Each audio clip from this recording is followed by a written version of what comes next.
Hallelujah. Hallelujah. Hallelujah. Hallelujah. Hallelujah. Hallelujah.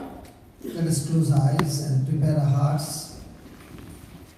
And let Jesus speak right into our heart. His word. His word is truth. And His word is Jesus. Heavenly Father, we thank you, we praise you. Lord, everyone seated here loves you. Everyone seated here longs to have a relationship with you.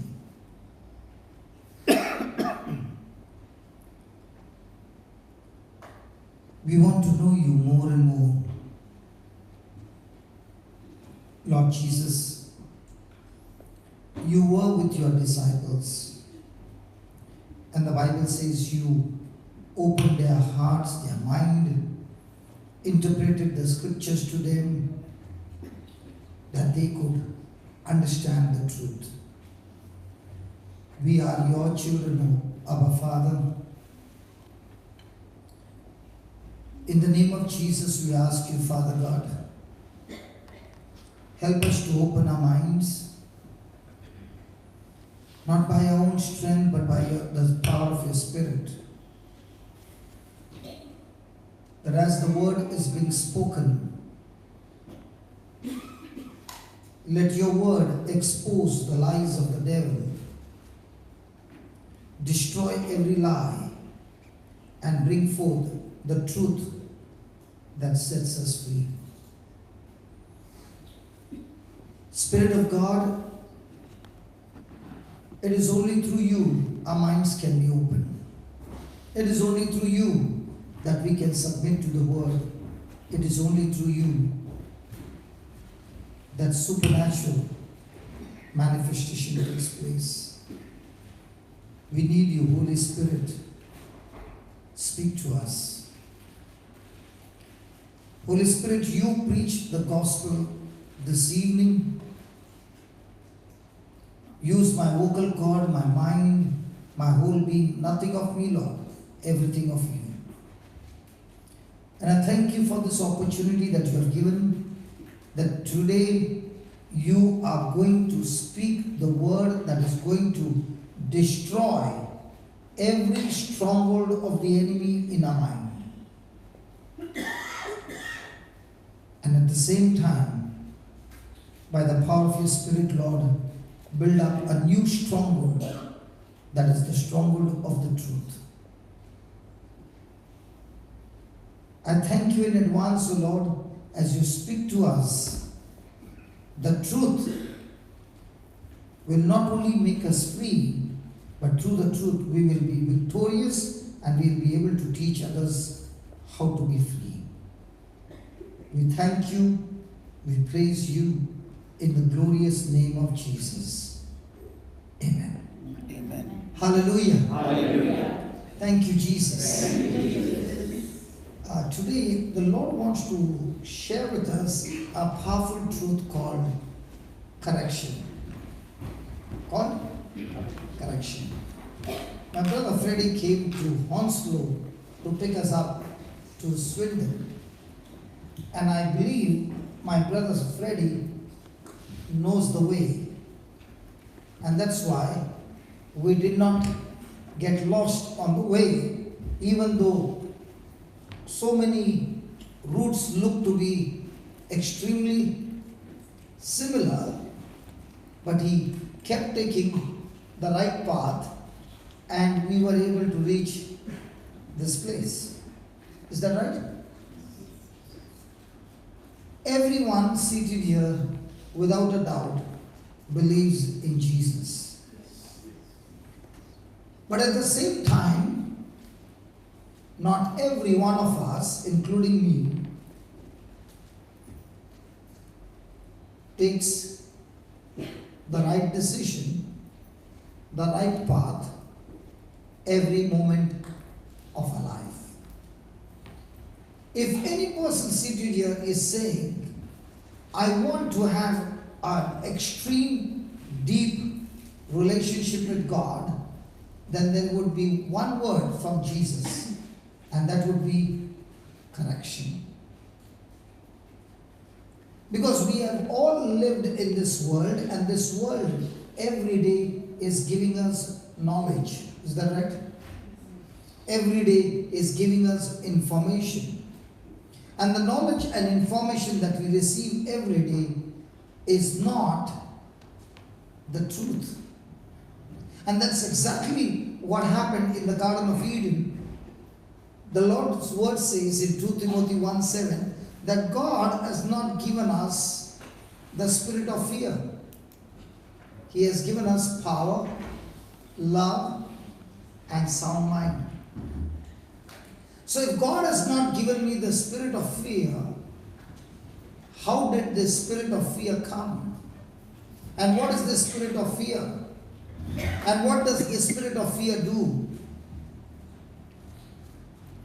For the first time in the Bible, we read the word called fear only in the 3rd chapter of Genesis. That is when Adam and Eve have disobeyed God, and now God comes in search of them. And when God calls out to Adam, he is hiding behind a tree, and he says, I was afraid. Now for that fear to come, something had happened.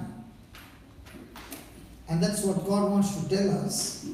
Many people think fear is a feeling or an emotion.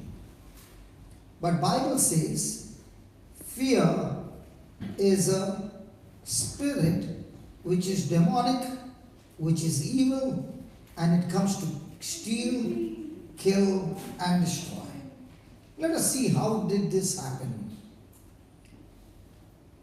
Adam and Eve were having a great time in the Garden of Eden. Everything was blessed. Everything was in abundance. They had perfect relationship with God, perfect health, perfect wealth, perfect joy, perfect peace. Everything was perfect, and there was no sin. God had created their body to live for all eternity. And during that time, Satan comes and speaks words giving Eve information, giving to Eve knowledge. And this information and this knowledge was exactly opposite to what God said. God said, don't eat the fruit of this tree, you will surely die. And Satan said, you will surely not die. In fact, you will become like God, knowing the knowledge of good and evil. Now, did Satan come and touch Eve? No. Did he twist her hand? No. Did he kill her? No. All that he did was to give what? Information, knowledge. Did Eve believe the knowledge that was given to her? Yes. Did she have a conflict in her mind? Yes. On one side, there was God speaking the truth, and on the other side was Satan speaking the lie. Which one did she agree on? She made a decision to go in believing that lie is a truth, and therefore she took the lie and she ate it. Did she go and tell Adam the same story? Yes. Did Adam eat that fruit? You know, I don't know, but this is what I think, okay? This is what I think. Was Adam in love with Eve? Yes. Was he in extreme love? Yes. And now when Eve ate that fruit, and God had not told Eve, because when God had told Adam, you shall not eat the fruit of this tree, Eve was not created. So the instruction was given to Adam, and now when Adam saw and heard and saw that Eve had eaten the fruit, what must have come to him? She will surely die. And might be, I'm not sure, but this is what I think. Let me say that again. I'm not sure, but this is what I think. That Adam would have thought, the one whom I love so much has disobeyed God, and she's surely going to die. And therefore, Adam would have thought to himself, if she's going to die, let me die with her. And he must have eaten that fruit. Praise God. We see the same incident again happening in the Garden of Eve, in the Garden of Gethsemane. There also is an Adam. His name is Jesus. Jesus is called as the second Adam or the last Adam. And he is in the Garden of Gethsemane, and his bride, that is we, have eaten the fruit, and we are all destined to die. Is that right? And he loves his bride, and he also has to make a decision. And that's the time Jesus makes a decision and says to his Eve, everyone seated here is a Eve, and he says to every one of us, I love you so much that I will not die with you, but I will die for you. What was the difference between Adam and Jesus? Adam died with Eve, agreeing to the knowledge of Satan, and Jesus died for us, disagreeing to the knowledge of the devil. Praise God. My question to all of us, including me, I'm not separated, I'm also in the same group. Do we have knowledge given to us every day? Oh yes. The knowledge that we receive, when the knowledge is not aligned to the Word of God, will that knowledge bring forth the spirit of fear? Yeah. So when is the spirit of fear active in a person's life? The spirit of fear is active in a person's life when the person is believing the lie or anything that contradicts to the Word of God. So in a day, how many decisions do we take that contradicts God's Word?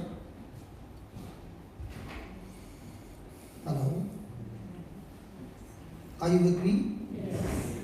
So if I am taking decisions that contradicts God's Word, have I activated the spirit of fear? And if I've activated the spirit of fear, will that spirit come to steal, kill, and destroy my life? Let me give you an example. A person is seated here who is sick in his body. And he opens his mouth and says, Jesus, I love you so much, and I know that you died for me.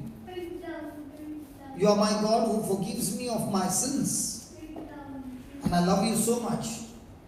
Lord, I've come to you. Can you please heal me? Now he's speaking from his heart.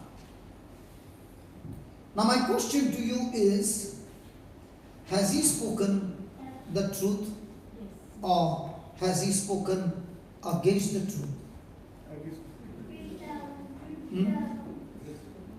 Now there are some people who are saying against it, some people are saying he's spoken the truth. So your community was all united till I gave one question, and you are all split now.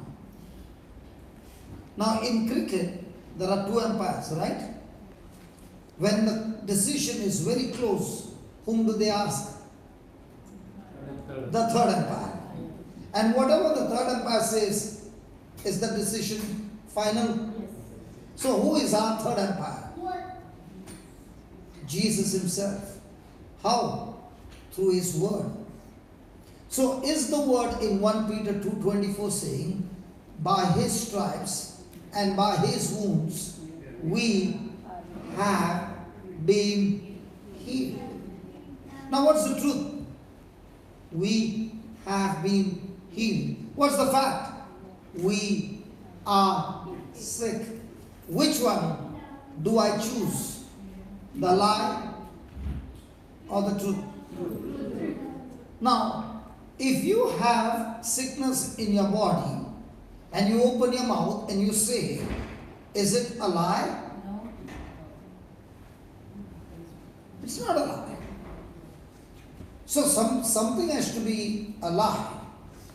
Either I'm going to be healed, or as the word says, I'm already healed. Are they both the same? Hello, I'm asking you, are they both the same? The knowledge of my senses say, I am sick and I will get healed. God will surely heal me. But at the moment, I am sick. Okay? Second one is the person reading the Bible and saying, Lord Jesus, I thank you so much. You said that I'm healed. So I choose to agree with your knowledge, your understanding, your truth, your information. And I say, Lord, even though I can see everything crazy in my body, but yet I choose to believe I am what? I am what? So which one is the truth and which one is a lie? I am healed or I will be healed. So most of the time, what is our prayer?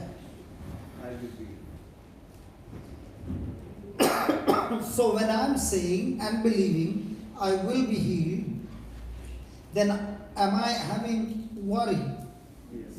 Am I having anxiety? Because I do not know when I will get healed. So there are two truths. One truth says, I will see the report change in my favor. I will see the symptoms have all gone. I will see my health is restored. And then I will say, I am healed. The second one says, I know the reports are bad. I know the symptoms are bad. I can feel everything is bad. But yet, I choose to believe and say, I am healed. So which one is the truth? The first one or the second one? So that means a preacher came from India and is teaching you how to tell lies. What will a person of the world say? Healed or will be healed? The person of the world will be healed. So why are you saying that you are already healed? You are saying you are already healed because faith says what God says. Faith says not based on physical evidence. Faith says based on spiritual evidence, the written word of God. Hallelujah. Thank you. Are you understanding what I'm saying? So who are the people where the spirit of fear is active? When a person is saying, believing, thinking anything that contradicts God's word, the spirit of fear is active in that person's life. And when the spirit of fear is active, the person will experience extreme destruction, curse, sorrow, pain, torment, depression, stress, and all these things. So who is a person who experiences everyday blessings, everyday happiness, everyday joy, everyday freedom. The person who is willing to make corrections according to the third empire, his name is Jesus. So, what is the greatest focus that we need to have every day? We need to focus how quickly do I make my corrections. Everyone seated here have made mistakes. And if we continue in those mistakes, we will never be able to reach God's destination. We will never be able to reach God's purpose or assignment for our life. So our journey is not how much I pray. The journey is how much do I make corrections in my life. And these corrections are based only on the third empire and not what Nehru said, Modi said, Gandhi said, Obama said, or anybody said. It is all about what the Creator said. Hallelujah. Is that right? Jesus. Come on, is that right? Hallelujah. So from now on, if any person seated here is saying, I want to experience extreme supernatural spiritual life, I want to experience supernatural manifestation in my life, Jesus is saying, it is so easy. How will it be so easy? The easiness is, instead of focusing how much I can do for God, if we only focus on how much can we change our thinking and get into the correction that Jesus is saying, we will experience more and more manifestation of God's glory. Let me give you an example. My sisters and my brother, don't feel bad, okay? I'm just giving an example. Wasn't this brother playing a beautiful organ? Yes. Wasn't the music like listening to the CD? Yes. Weren't they singing like, I for a moment, if my eyes were not open, it would look like somebody's playing a CD. So beautiful, excellent, right? Now, can a person feel, I did an excellent job for God? I gave my best for God. I sacrificed everything for God. Is that right? Yes. But when it comes to the Word of God, the person is absolutely ignorant of the truth. The person has information or knowledge that does not align with God's Word. So in spite of all this that the person is doing, but there is no correction when it comes to the truth, will that person experience manifestation of God's glory? Hello? The person is praying 5 hours every day, but the knowledge is still not according to the Word of God. Will the person experience manifestation of God's glory? So what is extremely important, just like, sisters, just like when you put a lipstick, you look into the mirror. Yes? And if it is crossed a little outside, you take your hand and you wipe it completely. Right? Or you take a tissue and only make the correction where it is needed. And then you even go a step further.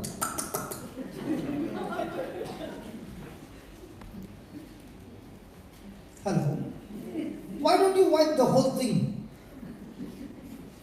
You always make correction. And the correction is not based on feeling. The correction is always based on the mirror. And some of the ladies, they are going a step further. They look into their spouse's eyes and they make the correction. Can they do that? Hello, do you have used lipstick? Yeah. So, will you look into your spouse's eyes and do it? The dialogue is very good. I can see from your eyes. I can make. No. You have to look into the mirror. And the Bible is the mirror for our correction. And those who do corrections on a daily basis, these are the people who always experience amazing freedom. How come they experience freedom? Because Jesus said in John 8:30. Can somebody read John 8:30, please?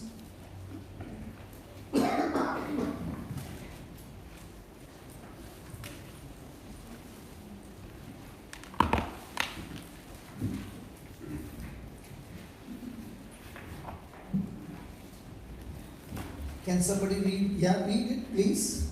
So Jesus said to those who believed in him, Hold on. So Jesus said, those who believed in him, if you obey my teaching, if you obey my teaching, you are really my disciples. you are really my disciples. You will know the truth, You will know the preacher, and the truth will set you free. and the preacher will set you Free. free. Very good. Sit down.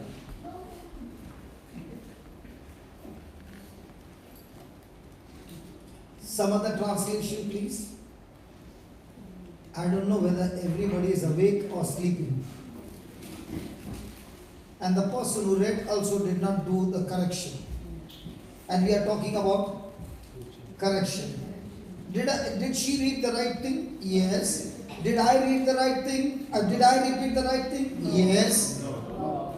So why didn't you say? Come on. Yeah, okay, come on. Listen. Listen to this. Okay. As he spoke these words, Listen to this. As Jesus spoke these words, many believed on him. praise God. When will a person believe? When words are spoken. When did Eve believe in Satan? When the words are spoken. So if you want to know your future, it is in one line. What you choose to believe is your future. Adam and Eve chose to believe what? Satan's words. That is what became their future. Because whatever you believe has an effect on your mind. Whatever you believe are the choices that you do. Whatever you believe is the action that follows. Praise God. Read that again, brother. As he spoke these words, As Jesus spoke these words, many believed on him. many believed on him. Let me give you another one line.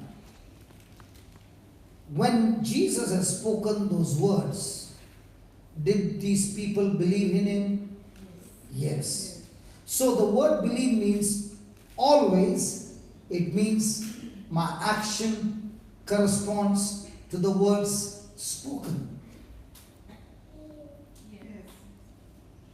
If I don't believe, then even though the words are spoken, I do not take the same action, but I take action other than what I heard the words being spoken. Hallelujah. One request, please. Please do not put the mobile on silent mode. Hello? Please do not put the mobile on silent mode. And when the ring comes, give it a long ring. Because now there are two knowledge.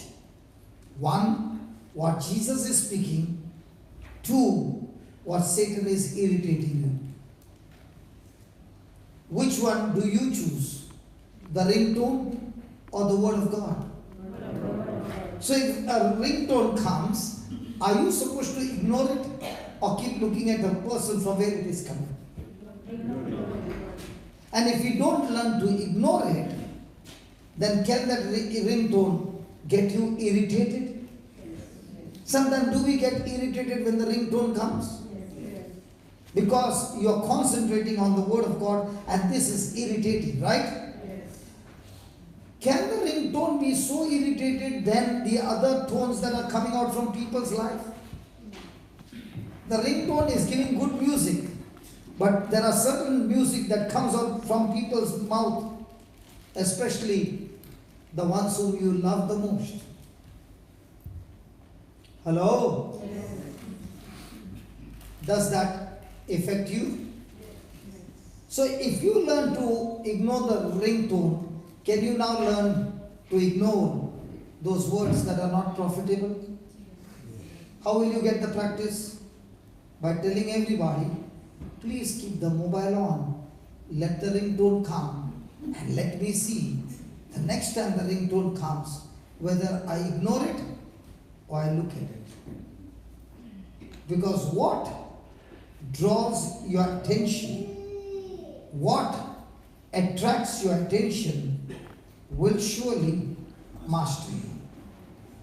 If the ringtone attracts your attention, that ringtone has become your boss and is now creating irritation inside, but outside you are.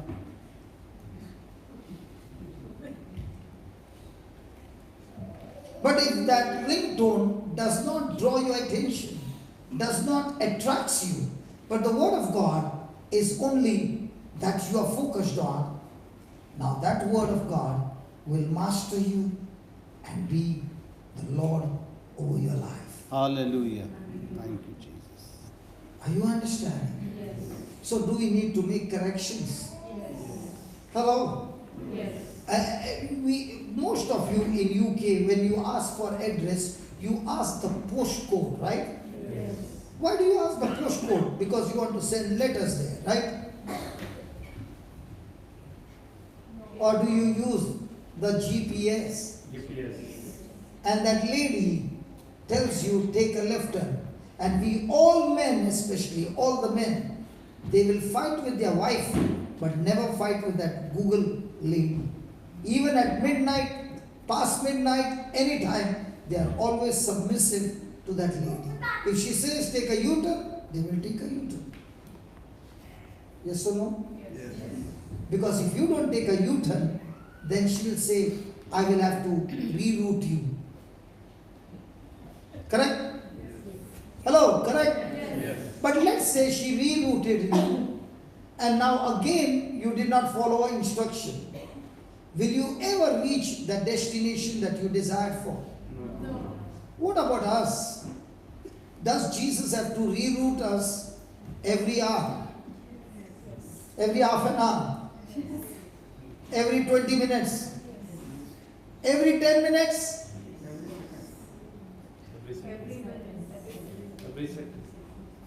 But if a person is making the corrections when he reroutes you, now my question to you is, will he reach God's destination or still going through the reroute for years? So who are the ones who come for a meeting like this? Say that again. Find, not choose, find, discover God's purpose in their life. Only those, when the rerouting is happened, they are extremely cautious to make the corrections. The more and more the person makes corrections, the more and more he experiences God's fellowship. He can hear God's voice. He can hear God's manifesting glory. And he also experiences freedom. Extreme freedom. Freedom from sickness, freedom from fear, freedom from depression, freedom from suicidal tendencies, freedom from oppression, freedom from sorrow, freedom from pain. You name it, everything. When he makes the correction. Now you ask the question to yourself, am I more focused on correction or am I more focused on praying? Really? Hey, come on. Hey, come on. Because when I was when I started my journey, I used to listen to all that was taught to me. And I would get up at 3 o'clock in the morning to say my prayers. Because at that time, I was told, when you get up at 3 o'clock in the morning, there is mercy. Is that right? Yes. Come on, have you heard that? Yes. But God's word says His mercy is new each morning.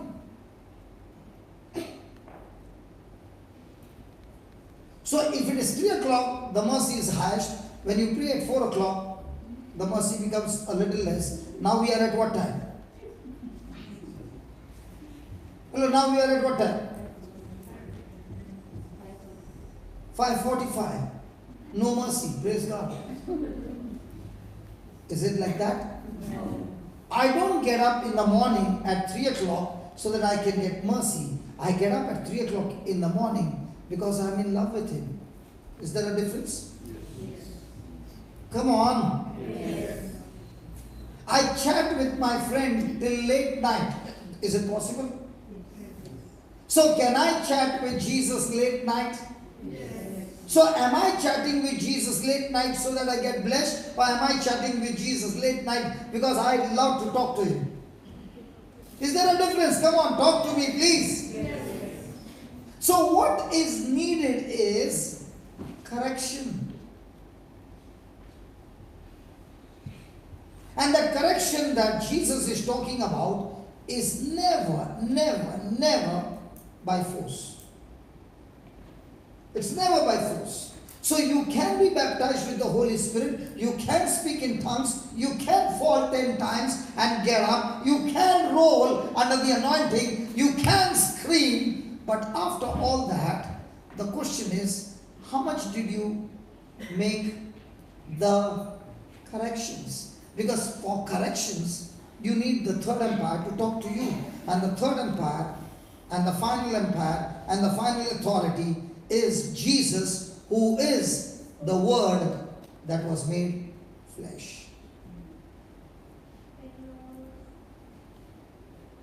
So if you are saying, God, I want to know my future, you know what He's saying?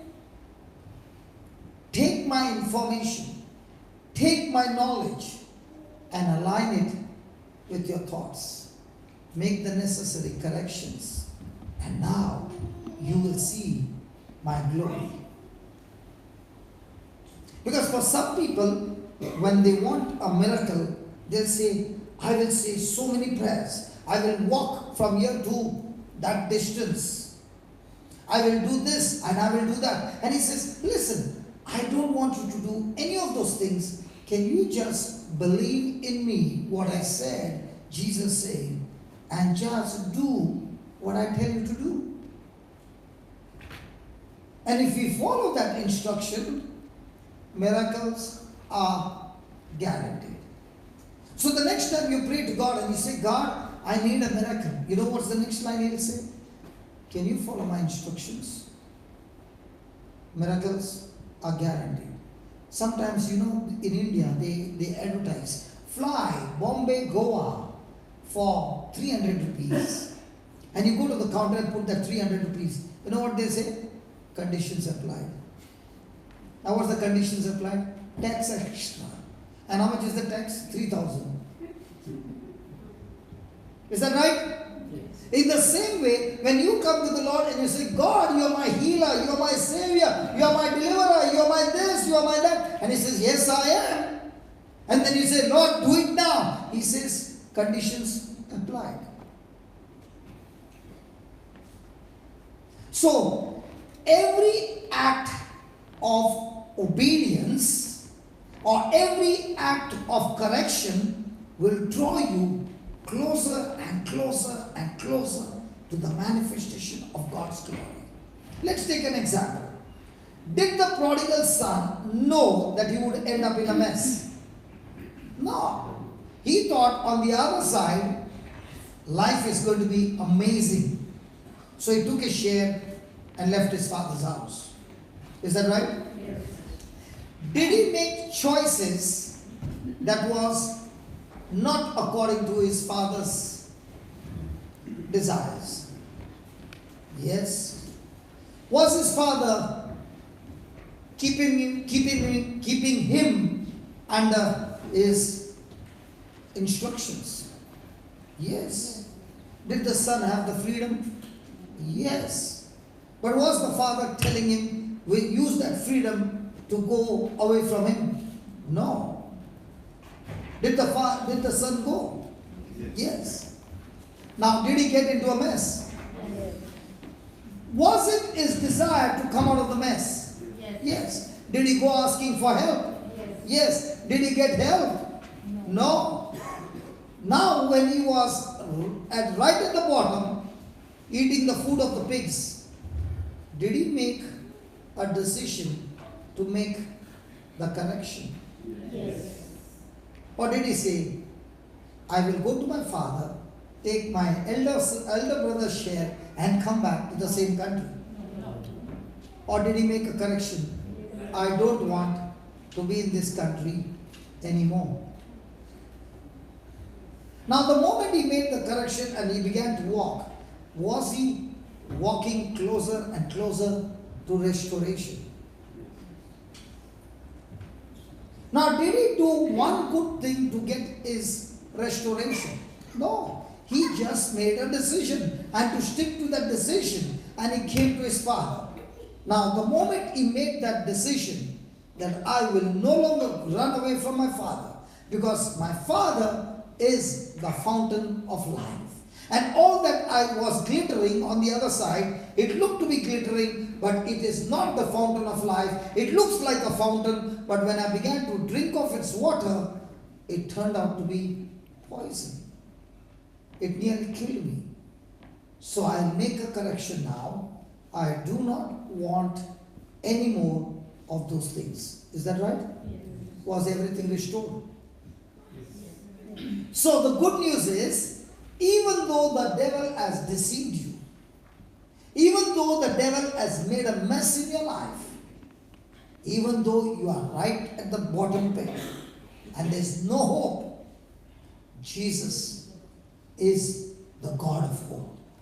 And he's saying to you, the game is not over. Actually speaking, the game has now begun. Hallelujah. Hallelujah. And when will the game start? When that person makes a concrete decision. Lord, when you say left, I turn left. You say right, I turn right. You say love, I love. Not based on my feeling. My feeling might be, I want to kill him. But yet, because you say, love him, I will still do what you tell me to do. When the person has made those corrections, will that change his destiny? Yes. So, is it possible for a person to come for 10 meetings like this, listen to it, write down the notes, even go home and study it, but when the test comes, he does not make the corresponding correction? Will he experience God's goodness? So what's the root for your blessing?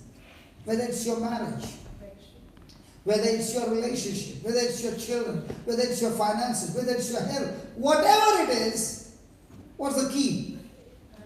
Corrections. I'll give a testimony. There was this lady who kept praying because her husband was a very, very angry man, which is one of the rarest things that happen in humankind.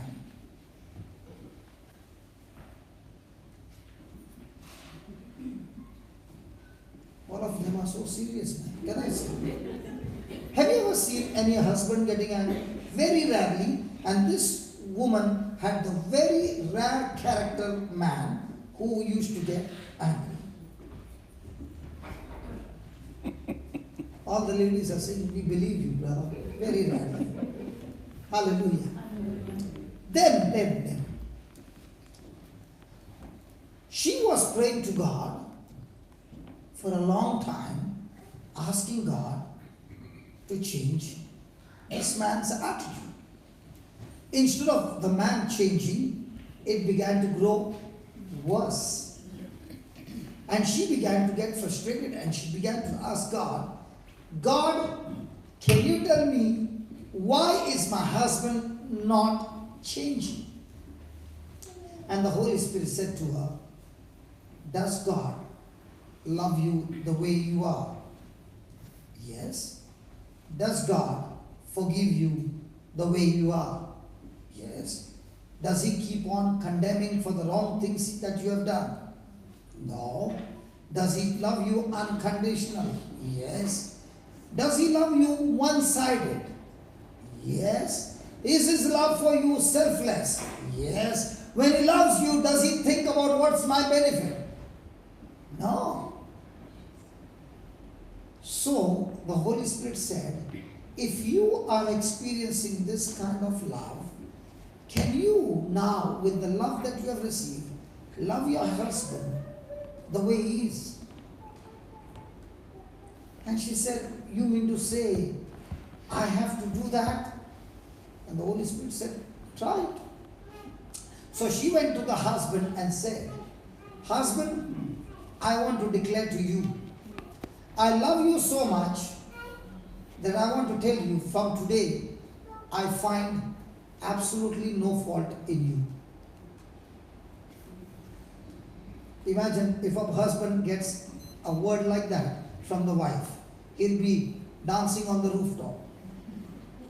I find no fault in you. And the second thing I want to tell you, from today, I declare to you, I will always be a blessing to you. And from then on, she stopped looking at his faults and only began to love him and only began to bless him and become a blessing. In no time, the husband broke down.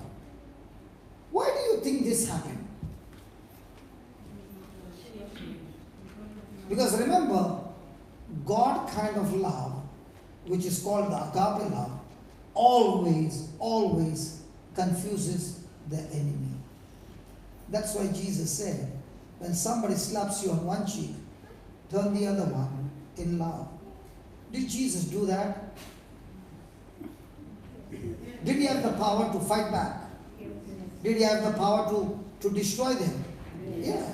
But was He continuously loving? It confused the enemy, who? The devil, because he could not understand what Jesus is up to. And the Bible says, if he knew that by crucifying Jesus, he would lose the battle, Satan would have never, ever touched Jesus. That's why the Bible says, God has not given us the spirit of fear. He has given us power. He has given us love. And He has given us sound mind. Why is the power not flowing? Why is the love not flowing? Because our mind is full of knowledge, not of the word, but of the word. Praise the Lord. Praise the Lord. Hallelujah. Hallelujah. Is the Lord speaking to us? Yes.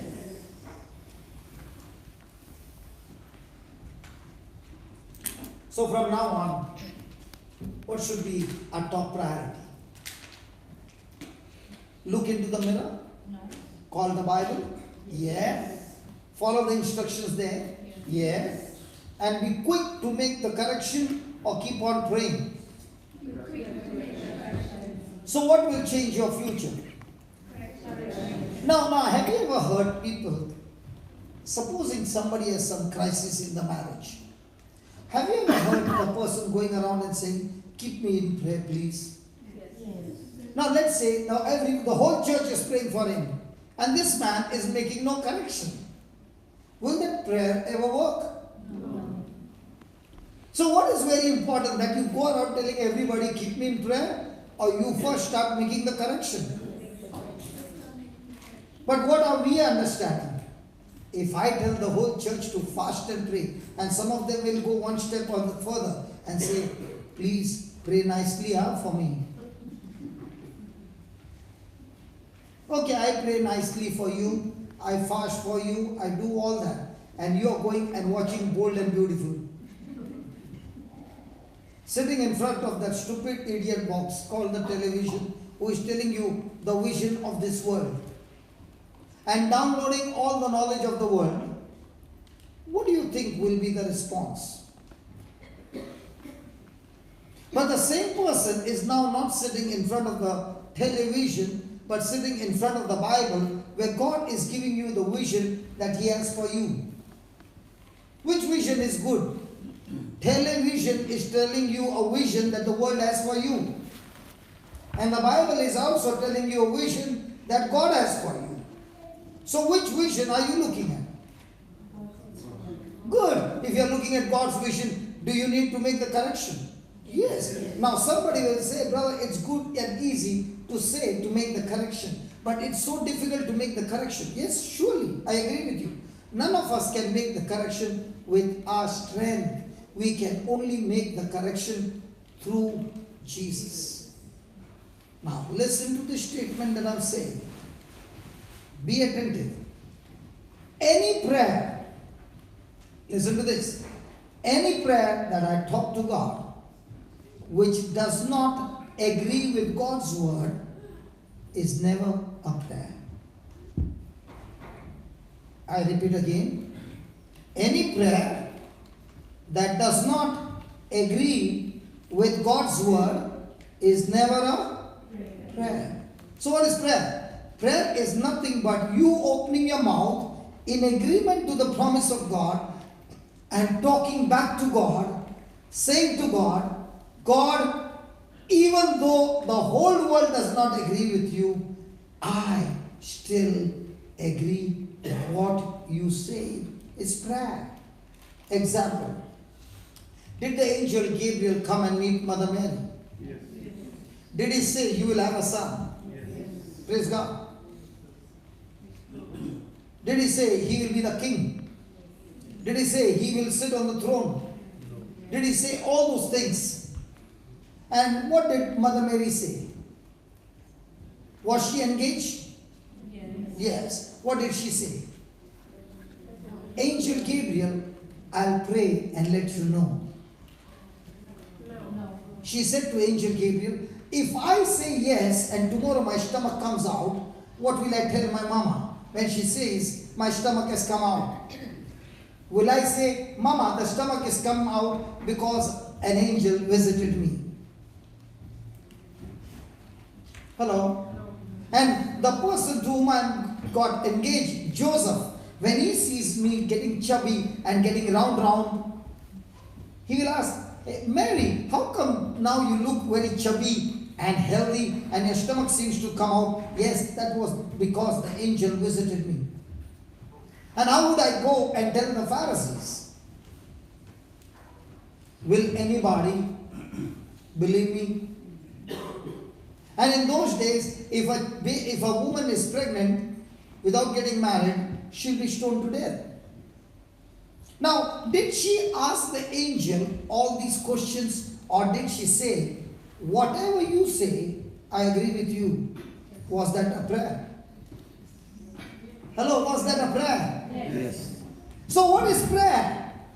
Prayer is when I look into the mirror and whatever God says, I say to God, I'm willing to agree with you and believe everything that you say, irrespective of the consequences that might come because of my believing.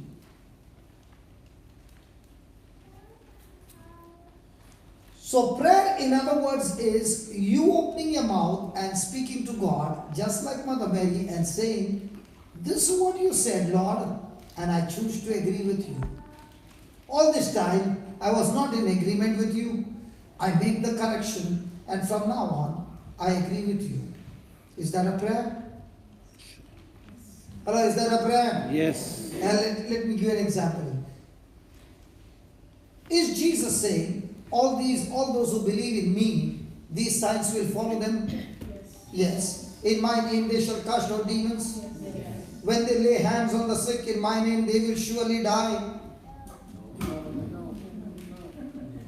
What did Jesus say? They will surely recover or heal. Now, are you putting your finger there and saying, Lord, I choose to agree with this? That's prayer. But what are we praying? Lord, give me more power. Lord, anoint my hand. Lord, anoint my hand. Power of God, come over me. Hallelujah. Hallelujah. Hallelujah. Come, come, come. And he's saying, stop it, stop it. Stop it. I told you, when you believe in me, these signs will follow you. Has anybody ever walked in a bright sunlight? Yes. I know in UK you don't get sun, but at least in Goa, bright sun. And when you were walking, was somebody following you? Your shadow? Now did you tell your shadow, today take off, don't come today?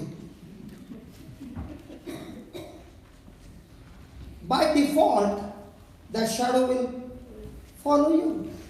In the same way, Jesus says, by default, when you believe in Him and in His word and you agree and speak it back to Him, these signs will follow you. Now, do we need to make a correction?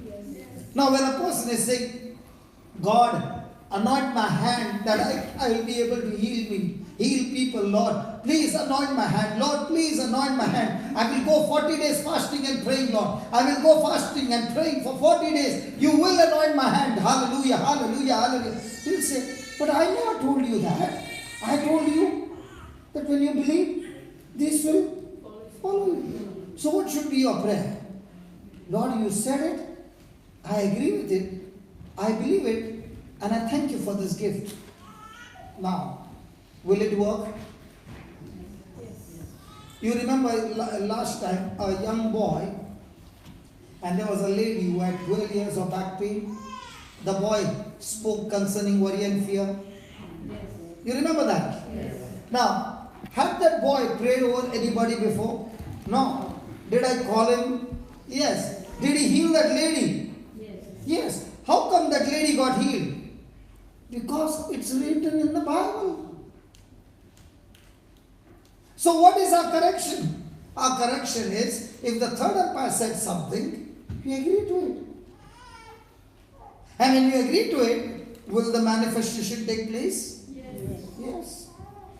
So what is my biggest hurdle? My biggest hurdle is my own unbelief. It is not that God has stopped the blessing. It is not that the devil has blocked you. It is your own wrong knowledge. Hallelujah. Hallelujah. If I'm talking wrong, please lift your hand and talk to me. Hello?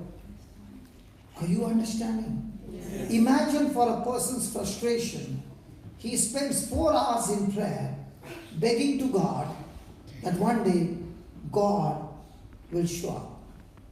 2, another person is saying, Lord, I just saw in the mirror that you have done all this for me through your Son Jesus. I received this gift, Lord. I agree with you, and I'm going to step out in faith, Lord, and I'm going to believe. I'm not only going to believe, I'm going to speak the same word back to you. Which one will please God? Second. 5 hours of praying. Very good. Second. You know, when you are praying 5 hours and the prayers are not according to the word of God, and every day you are coming for 5 hours, he must be saying, Michael, there she comes. For the next 5 hours, she's going to speak exactly opposite to what I said.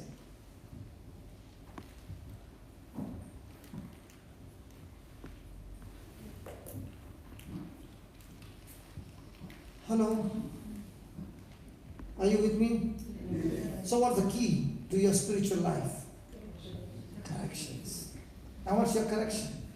Agree with Him. Praise God. Hallelujah. Hallelujah. Can we write down some notes of what we studied and then we study? Is that good? I like to give notes. You know why? Because after the class is over, these are not just notes, these are truths.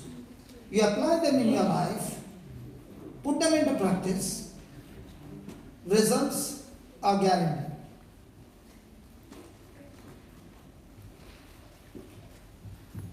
Now somebody will say, you are trying to tell us we should not pray. No, I never said that. I said, the prayer that you say, if it doesn't line up with the word of God, one, and two, if there is unbelief, that prayer will never work. Okay, let me show you. Read James chapter 1. Just read James chapter 1. Start with verse number 5.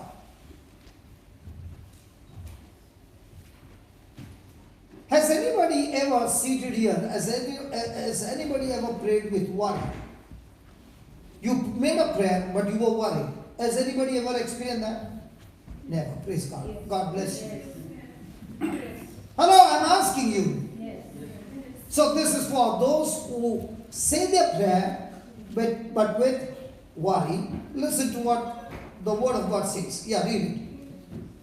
If any of you lack wisdom, If any of you lack wisdom, let him ask of God, let him ask of God, that gives to all, that gives to some, that gives to all, that gives to some, no some, only to the preachers, only to the preachers, that gives to all, men liberally, gives to all men liberally, and upbraid not, and upbraid not, and it shall be given him. and it shall be given to him. Now, look at the next line. How does he pray for wisdom? Yeah, go ahead. But let him ask in faith, But let him ask in worry and fear. Let him ask in worry and fear. let him ask in faith. Worry and fear. So, let me put it this way. Do you have faith that she's sitting next to you? Do you believe in faith that she's sitting next to you? No. You don't need faith to believe that she's sitting next to you because you can see her. But do you believe in faith that somebody's sitting there? Now you need faith. Are you understanding? Yes. When you see something, you don't need faith. When you don't see, that's the time you need faith. Are you understanding? Yes. Because the ones whom you see, you know. How do you know? Because my senses are giving me loud and clear signal. Do you believe that there's somebody sitting in between you, husband and wife, somebody in between you two? Wife is saying, I don't know. Husband is saying, oh man, sitting. Praise God. Now, has God said He has put His angels charge over you? Yes. Did you see the angels? No. Could you feel the wings? No. Or the feathers? Or somebody touched me when I was praising? Somebody touched me. You were just singing that, right? Listen, we can sing that song, but if you really understand, you are saying, oh yeah, the Holy Ghost touched me. So now, angels are there. How many of you believe Satan is here? Good.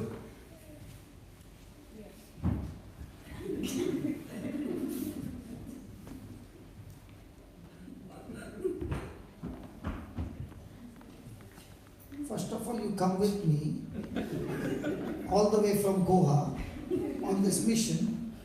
Now when I asked, how many of you believe Satan is here? You are the only person here, a rebel, lifting your hand up. The word says so. That's why I said it is so. Where does the word say so? When the word of God is preached, Satan shows up to make us, to steal the word from us, so that we don't understand it and it does not bear fruit in our life. Who told you? The word of God says, Mark 4. Now he is taking me to the third empire.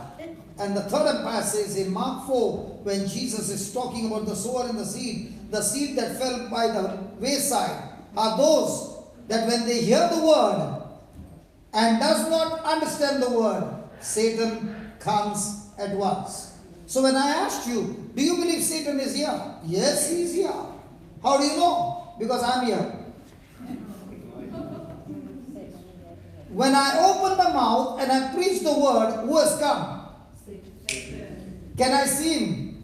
No. But is he here? Yes. Now will he take the word from people's heart? Only those who do not understand. Who do not understand. Okay. I'll give an example. Listen, I'll give you an example. That's a mixer. Not that mixer, okay? Hello. And they will say, they are using a juice making mixer. No, not that mixer. Audio mixer. Okay? And there are more than 100 switches there. Okay? I want to tell this brother, can you put off the mic? And I've got, hold on. And I've got, praise the Lord. I've got two mics. I want this mic off and this mic on. Because if he puts the whole system off, both will go off. So I want the cordless off, but I want this one on. Praise the Lord. Hallelujah. Praise the Lord. Now, I want to reverse it. This one on, this one off. Praise the Lord. Praise the Lord. I want this one on. Hallelujah. I want this one off. Hallelujah. Thank you, Jesus. Thank you, Jesus. Now. Do you have the understanding of what he's doing? No. Sister, come here. You are, not you, the one behind. Don't look behind. You. No, behind you. You are looking very, very, with your eyes open. Come here. Brother, just show her how to do it. Just show her. Now, what is she going to get? Understand. Hey, now what is she going to get? Not only the knowledge, but she's going to get practical, working knowledge, understanding. Okay, are you ready? No. Godless there and here it won't work. Go and see which switch to put off.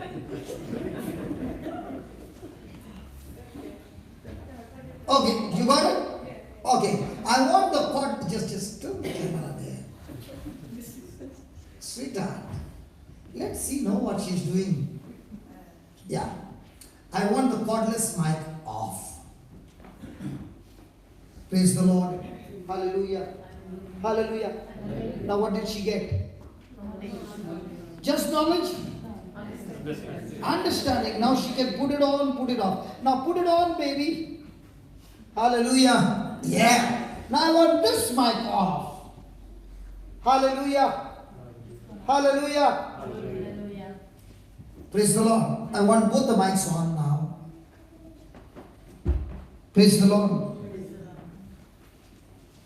Now, she's not yet mastered it, but at least she found it. Come, sit down.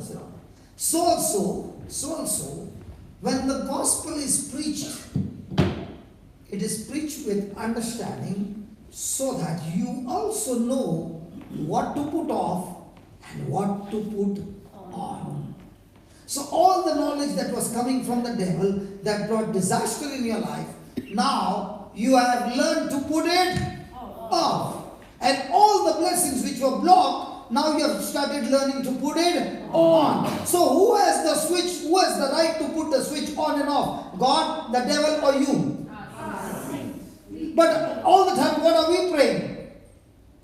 God, put the switch on. He said, that's not my job. God, the devil has put it off. Shut up. The devil doesn't have the power to put it off. You, with your own fear, with your own wrong knowledge, with your own words, have put off my blessings. Are you understanding? Yes. Are you understanding? Yes. So to get that understanding, what am I doing? Giving you examples how the principles in the Bible, they work. So once you understand, if I can keep this switch on, the blessings of God flows into my life every day. The connection is on. Hallelujah. Hallelujah. And we have with God Wi-Fi connection. So when you make the connection, your Wi-Fi connection with God is strong. And the more and more you do the connection, the strength gets stronger and stronger. Have you ever seen when the internet connection is not very strong and you're watching YouTube or a video? What happens? Buffering is not, it's buffering, but that.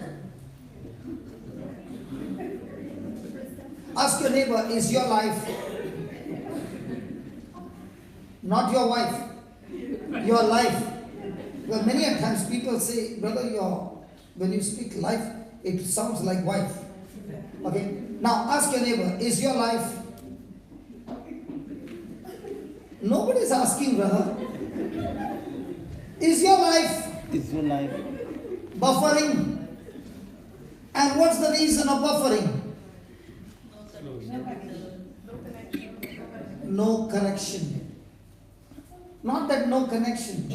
Connection is there.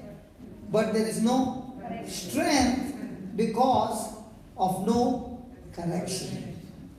So today, is Jesus saying, your whole future depends on what? Corrections. So who is in charge of the connection? All this time, whom are you blaming? Either God, or the devil, or people around you. Have you ever heard people say, my life got messed up from the time this fellow came into it? Have you ever heard that? Yes. Some of them are saying, brother, I want you to preach on this topic now. Hallelujah. Hallelujah. This was the condition of my wife.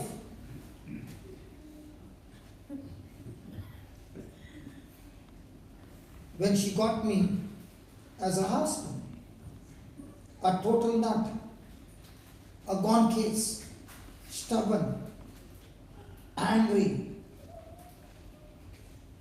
every evil things. Now she had a choice. A choice to leave and go, or look into the mirror and do the corrections. So when she made those corrections, God took over and had to break me down. And one thing I want to tell God, thank you very much, because my healing did not come. Somebody laid hands and everything became all right. I thank God for that. It did not happen that way. I thank God it happened little by little. And at that time, I did not understand how it was happening. But years later on, as I understand the word, it happened because of the corrections. And to help me do the corrections, it was only the Holy Spirit. None of us seated here can make corrections. None of us. Because when you try to make the corrections with your own strength, it is called as willpower. I'll give you an example.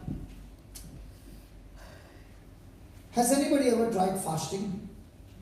Not feasting. Fasting. Okay. Now you say, God, on a Friday I'm going to fast. And you started your fast.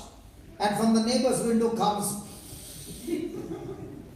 Has it happened on that day only it will come? Or you are sitting with your colleague and he opens the box. Has it happened? Yes. And by 3 o'clock only you feel hungry. Has it happened? Yes. Because you said you are going to fast. But try this. You say to God, Lord, I would love to fast, but I can't fast. I want you to help me to fast. So please, give me the grace to fast. And Lord, you said in Mark 11:24, that whatsoever I desire when I pray, first believe that I have received it, and then I shall have it. So I declare, Lord, I thank you that you have given me the grace to fast, not on my willpower, but on your power. Okay? And now, spend your time with the Word of God.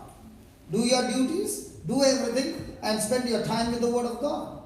You will be amazed that not one day you can fast. You can go on fasting for days together, and you have absolutely no desire for food. Why? Because now you are not doing with your strength. You have taken His Word, and His Word is giving you the strength. Hallelujah.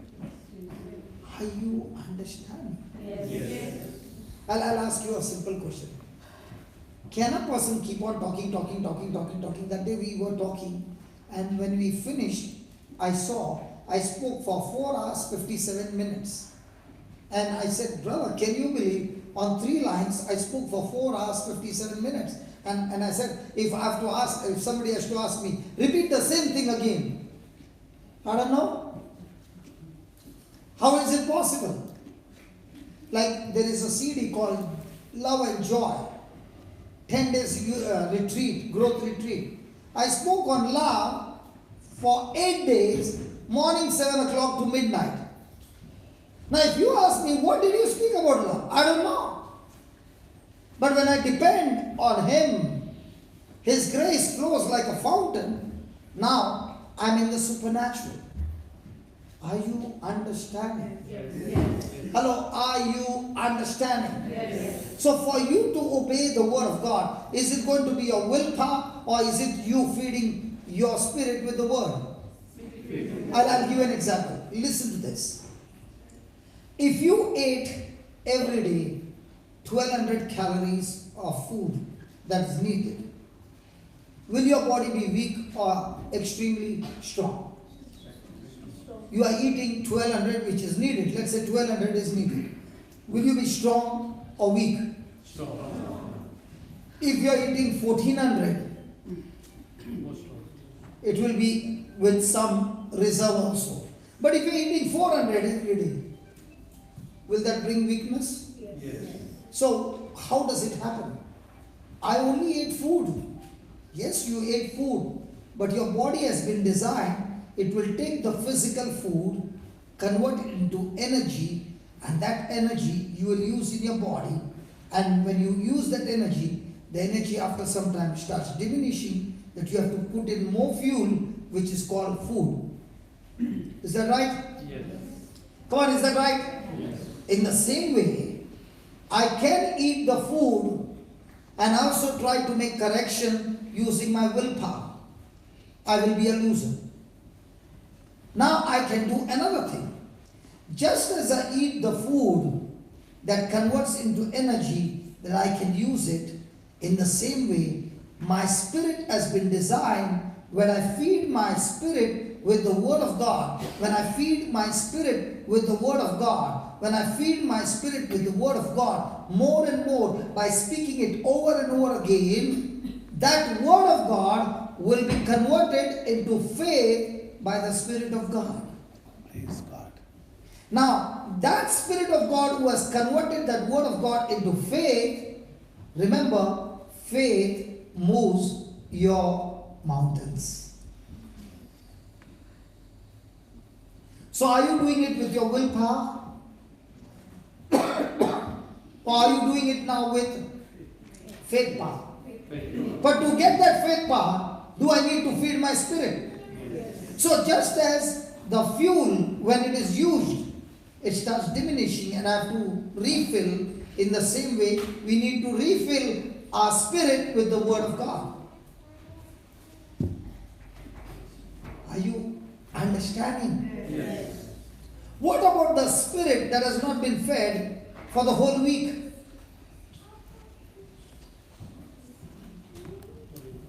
Does it have the strength now?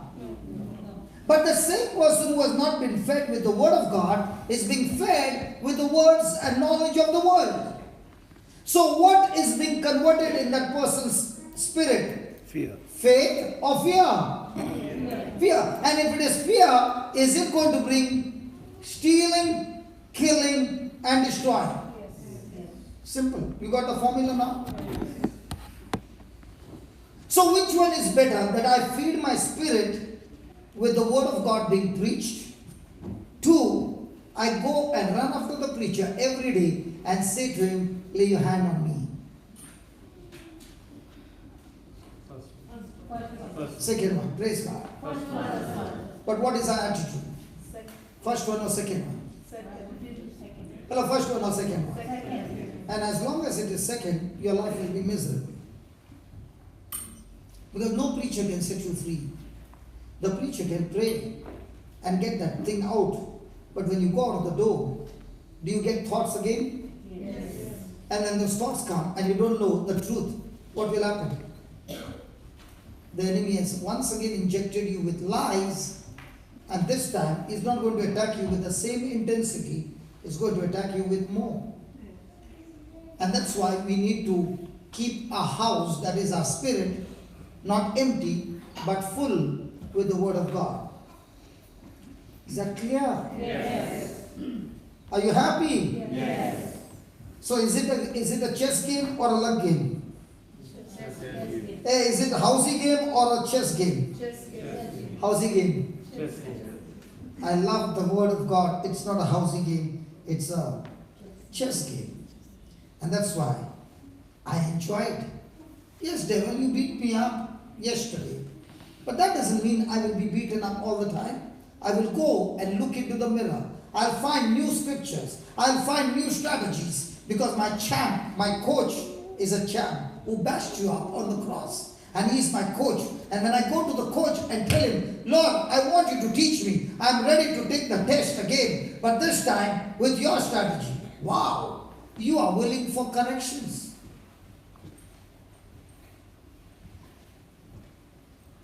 Okay, you were reading James 1. I stopped you, brother.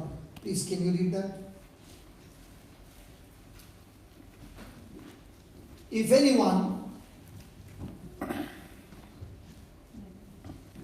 If any of you lack wisdom, no, we finished that. Next one.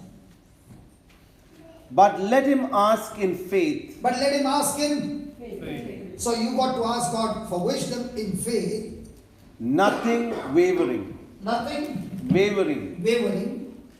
For he that wavers For he that wavers is like a wave of the sea,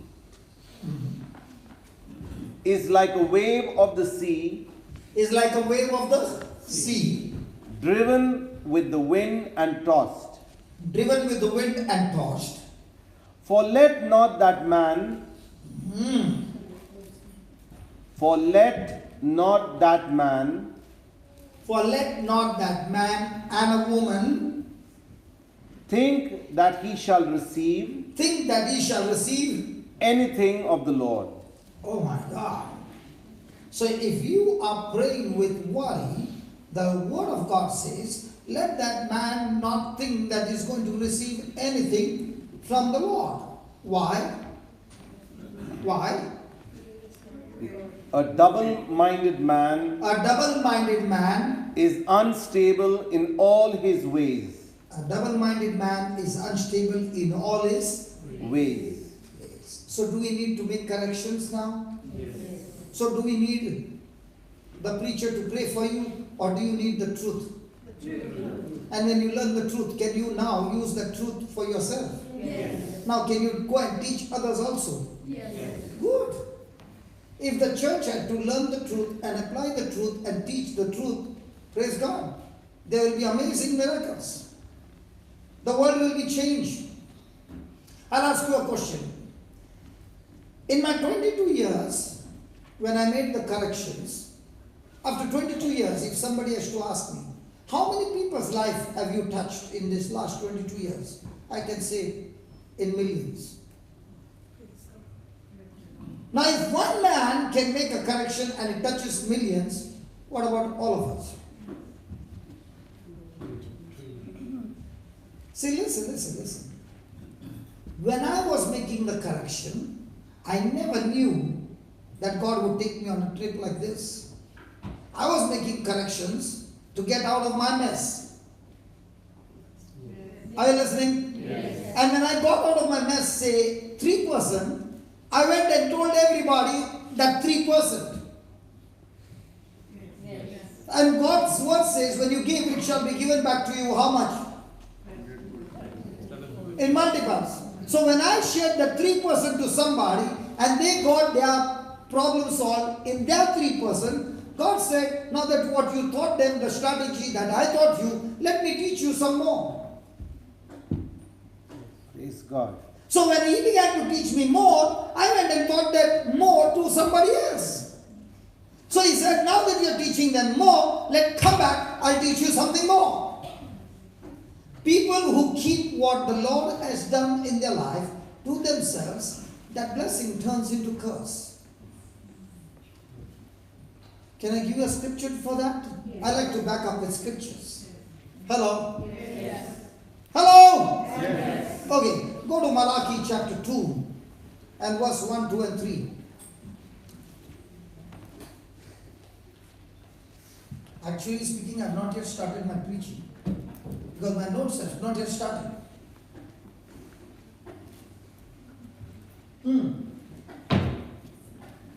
Yeah. The burden of the word of the Lord The burden of the word of the Lord, to Israel by Malachi. chapter 2. What are you reading? Chapter 2, Verse 1.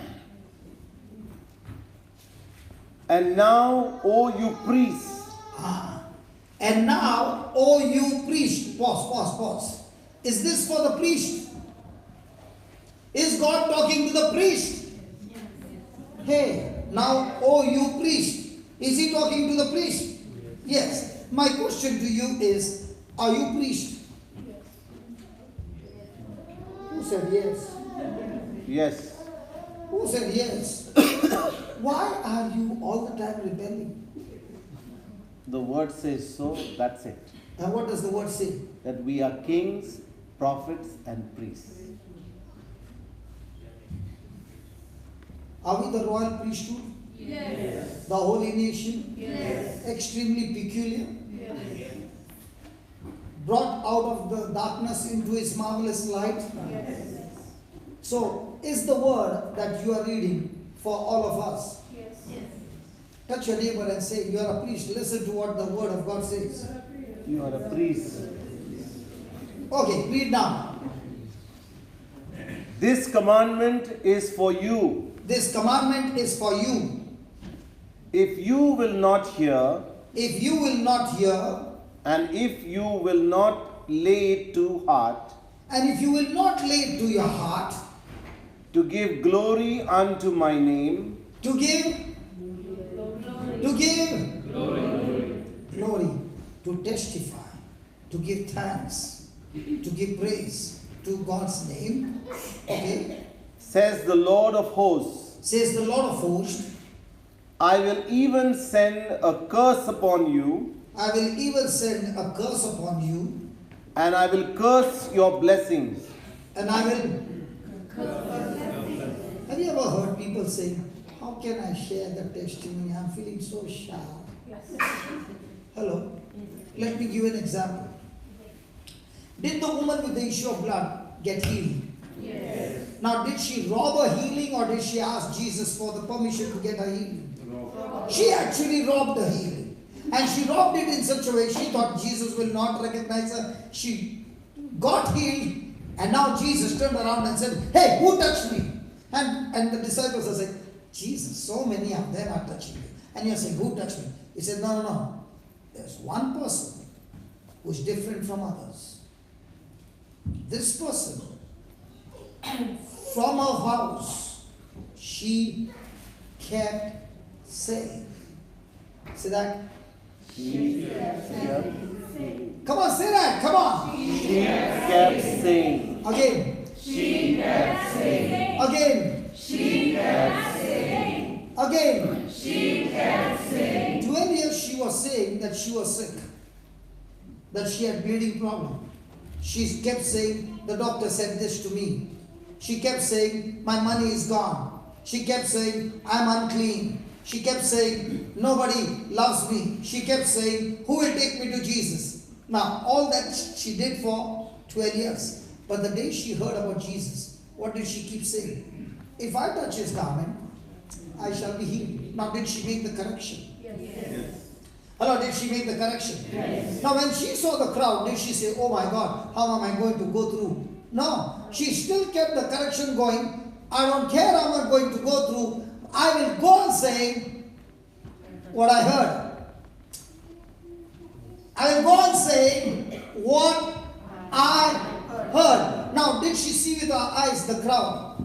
Yes. Did she see with her eyes her own condition? Yes. I can't stand. I'm so weak. Who is going to take me? I don't know his address. So many questions. No. She only said, if I touch his garment, I shall be healed. If I touch his garment, I shall be healed. If I touch his garment, hey, if I touch his garment, hey, if I touch his garment, hey, if I touch his garment. Now the thought comes, if somebody recognizes you, that you got bleeding problem, according to the law, you will be stoned to death. What does she say? If I only touch his garment, I shall be. And the devil must be saying, somebody is going to recognize you, and somebody is going to say, this woman is unclean. She'll be stoned to death instantly. Now, did she change her saying? No. She made a correction and she stuck to it. Now, she saw the crowd. Now, did she say, oh my God, how am I going to go through the crowd? No, she kept saying. Now, did she go through the crowd? Yes. How did she go through the crowd? She kept saying, and the Holy Spirit kept making way for her. So what's the correction? When I keep saying what I heard about the Word of God, the Holy Spirit will make a way for me to get things according to what I'm saying. Let's go. Now let's take the other side. If I'm saying something that contradicts to the Word of God, now the evil spirit will make a way and bring those things to pass. So can we make some correction? Yes. Now you ask a question to yourself. Today was a day. How much did you speak God's Word? What kind of correction have you made that you are talking to yourself and saying, I heard the Word say so, and so I'm going to go on saying and saying and saying and saying. That's what happened. And because she kept saying what she heard about Jesus, she became a good conductor. You know what's a good conductor? This tube light, you can see there is an electric power flowing. But there is also a wire which is insulated, which is a bad conductor. Now what about the crowd? Were they saying what they heard about Jesus? Or were they saying about their problems? Come on, let's talk, man. About their problems. So, were they good conductors or bad conductors? Bad conductor. Ask your neighbor, before you came here, what were you saying?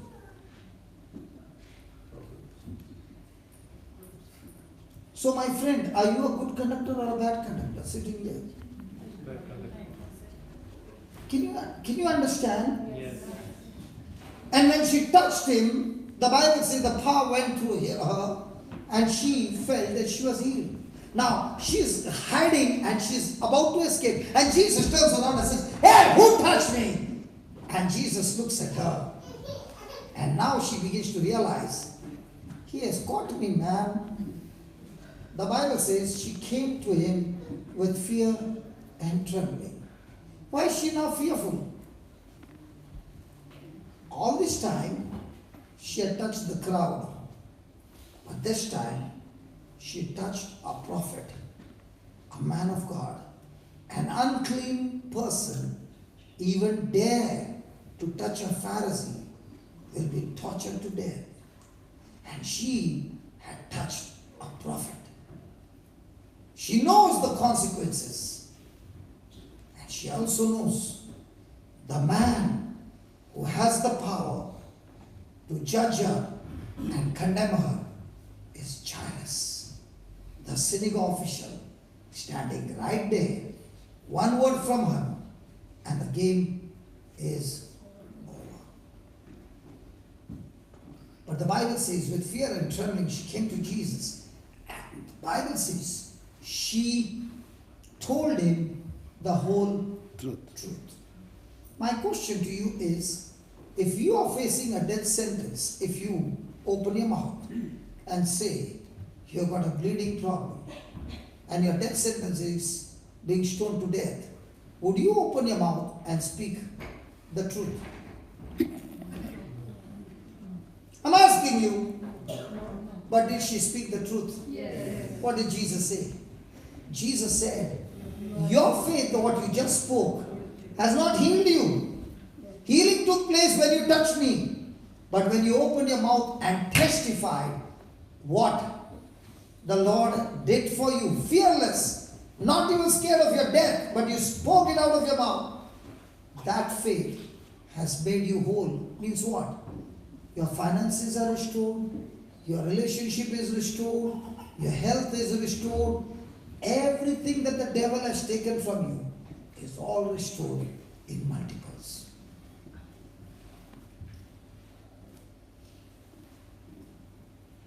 So do we testify?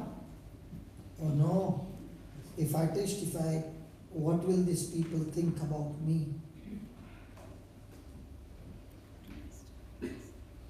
If the camera comes on me, oh my God, the world is watching me.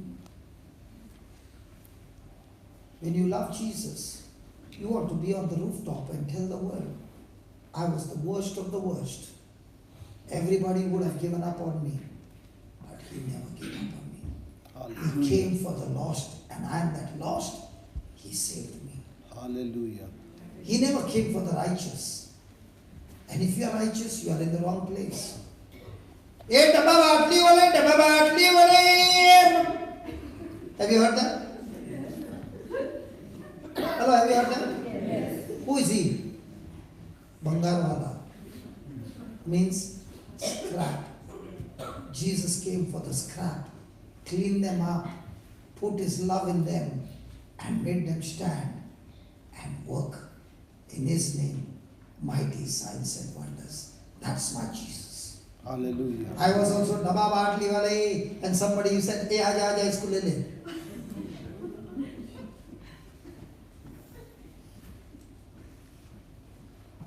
Praise the Lord. Praise the Lord.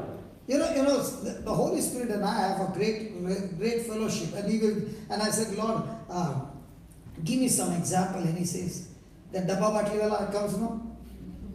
Correct? He picks up the scrap. But a person who understands how to use the scrap can use the scrap and make out of the scrap amazing things. And that's my Jesus. Are there any scraps in this house? Yes. Jesus only came for the scrap.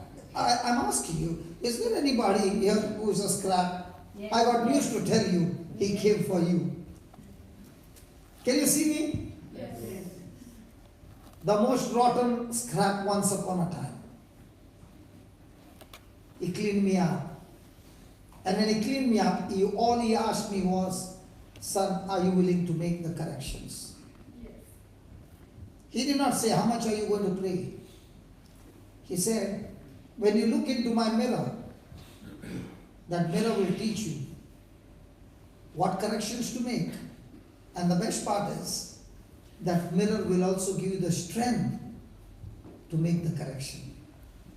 What's the use of I willing to make the correction, but I don't have the strength? The Word of God will give you the strength, because the Word of God is Jesus. Hallelujah. Can we write the notes now? Yes. Have you finished? Vincent, what you are reading? Yes, Yeah. double-minded man. Ask a question to your neighbor. Are you double-minded or single-minded? Ask your neighbor, when was the time you got worried? How many years back? Hello, ask your neighbor, when was the last time you got worried? How many years back? When I asked them, when was the last time you got worried, they are looking at one another and smiling. I wonder what they are asking. Ask your neighbor, when was the last time you got bitter and offended? When is the last time you got bitter? in a friend? Nobody got bitter? Okay, let me change the question. How many of you are married?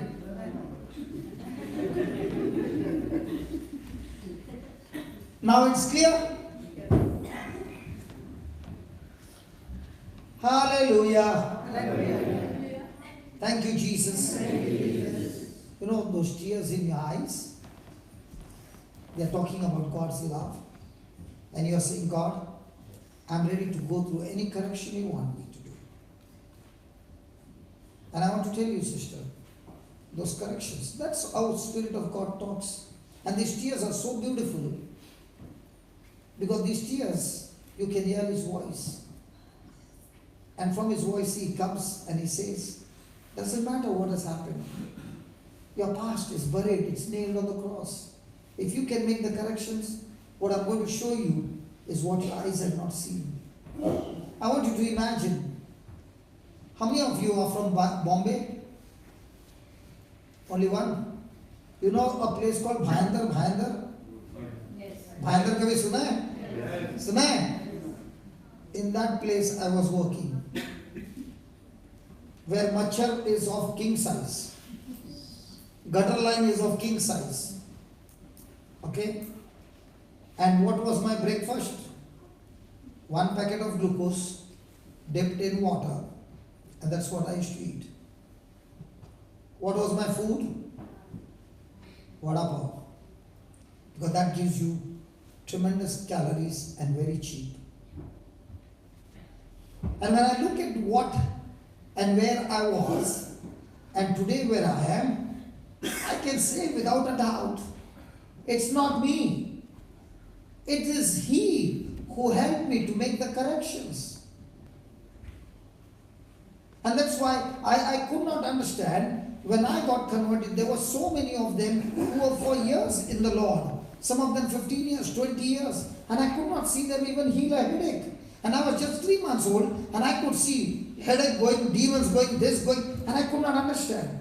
Today I can understand. People who are easily offended. Say that, offended. Offended. Their fuse box is gone.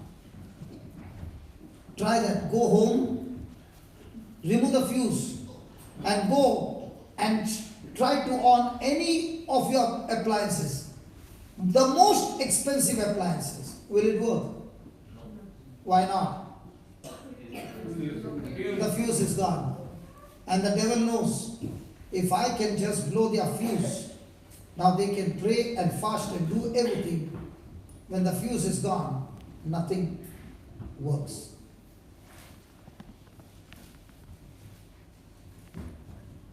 You can be in a playgroup for the last 20 years or 30 years.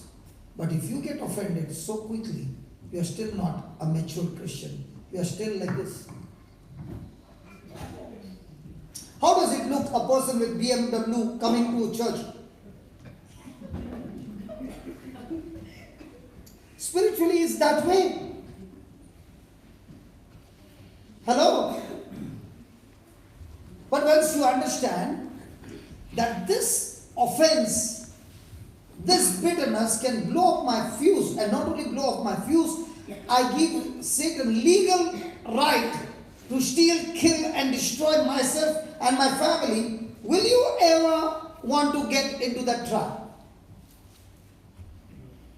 Even though it's hurting, you are going to say, Lord, I know this strategy. I refuse to get into this trap. I choose to forgive this person, even though I don't feel like. I feel like throwing him from the tallest building. I feel like killing him. But Lord, because your word says, I'll make the correction and just do what you told me to do.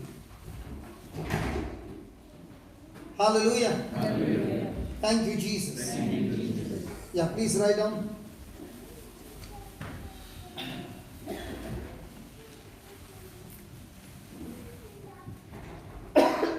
Write down. Uprooting the lie. Uprooting the lie to plant the truth. uprooting the lie to plant the truth. So can anybody plant the truth without first uprooting the lie? No. You have to make the correction. When you are making the correction, what are you doing? Uprooting the lie. Okay. Now, has Jesus given us one commandment? What's that? Love. Hello, love. Are we making love the top priority or praising God? Thanking God? Saying our prayers? Or are we making love the top priority? Hello? Are you with me? Yes. Has the commander-in-chief given us one commandment? What was the commandment? Love. So when you are saying love, does it mean to get or to give? To give. To give. Does it mean my benefit or others' benefit? Does it mean focusing on me or others? So most of the time, what are we doing? Focusing on others. Very good. Most of the time, what are we doing? Focusing on others' benefit. Very good. Very good.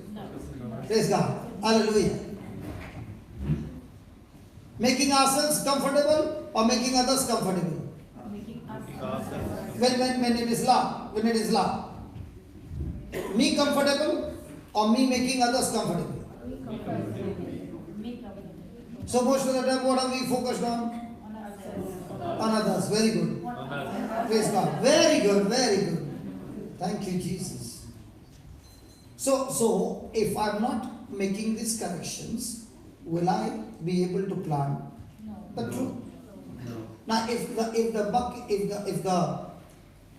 bucket is full and I want to add something, will I be able to add or will I have to subtract something?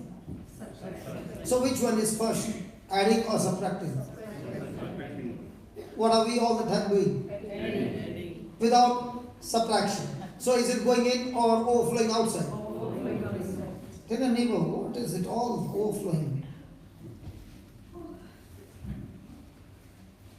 Hallelujah. Hallelujah.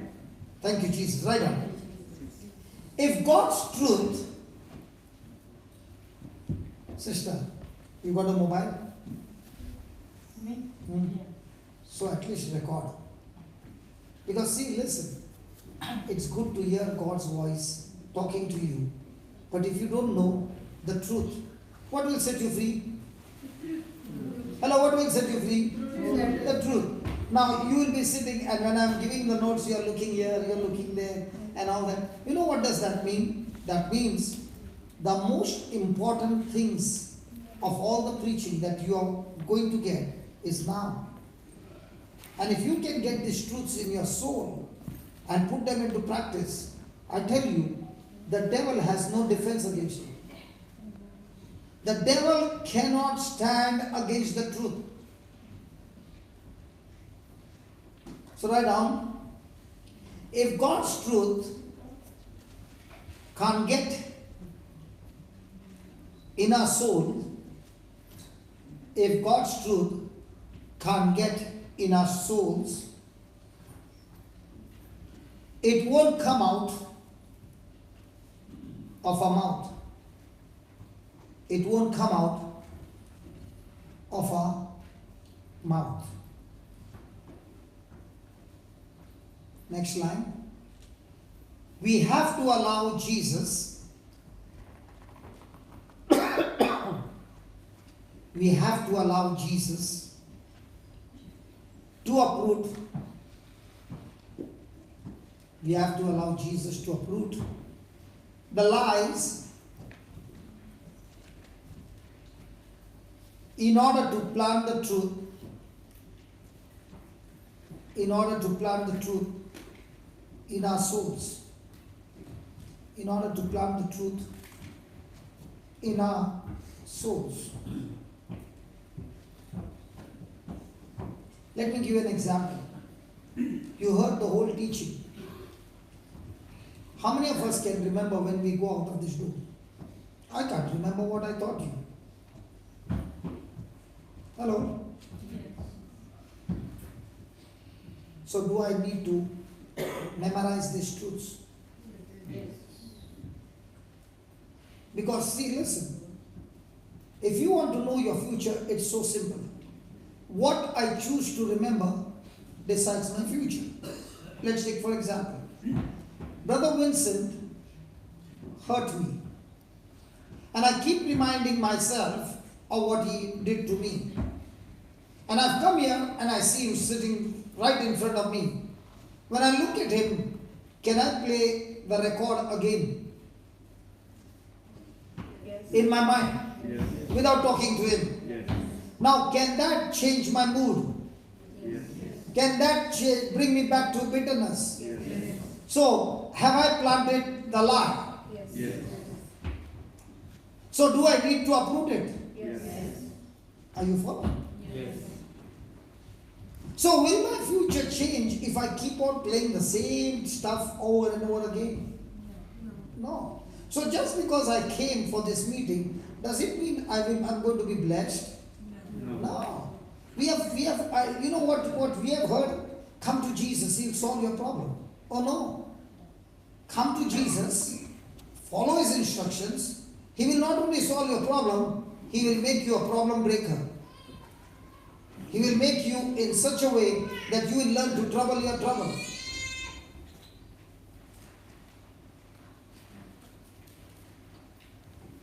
Hallelujah. Hallelujah. Thank you, Jesus. I just saw a lady wear that jacket. Are you feeling cold? Yes. That's why you wore the war coat? Yes. Good. In the same way, are we having problems? Yes. Do you need the overcoat called the Word of God? Yes. And when you have worn the overcoat called the Word of God, now can the cold from outside penetrate inside? No. It is an insulation. In the same way, the Word of God is your insulation. Now what if you had the jacket and you kept it under the chair and you but not wearing the jacket, but looking, oh praise the Lord. Will it work? Do you need to wear it? Yes. So do you need to study it? Yes. Apply it? Yes. Will the truth set you free? Yes. Praise God. Thank you, Jesus. Okay, now, what's the first thing you wrote? If God's truth can't get into our soul, it won't come out of our mouth. Now, let's take an example. When Jesus saw a blind man, what did He do?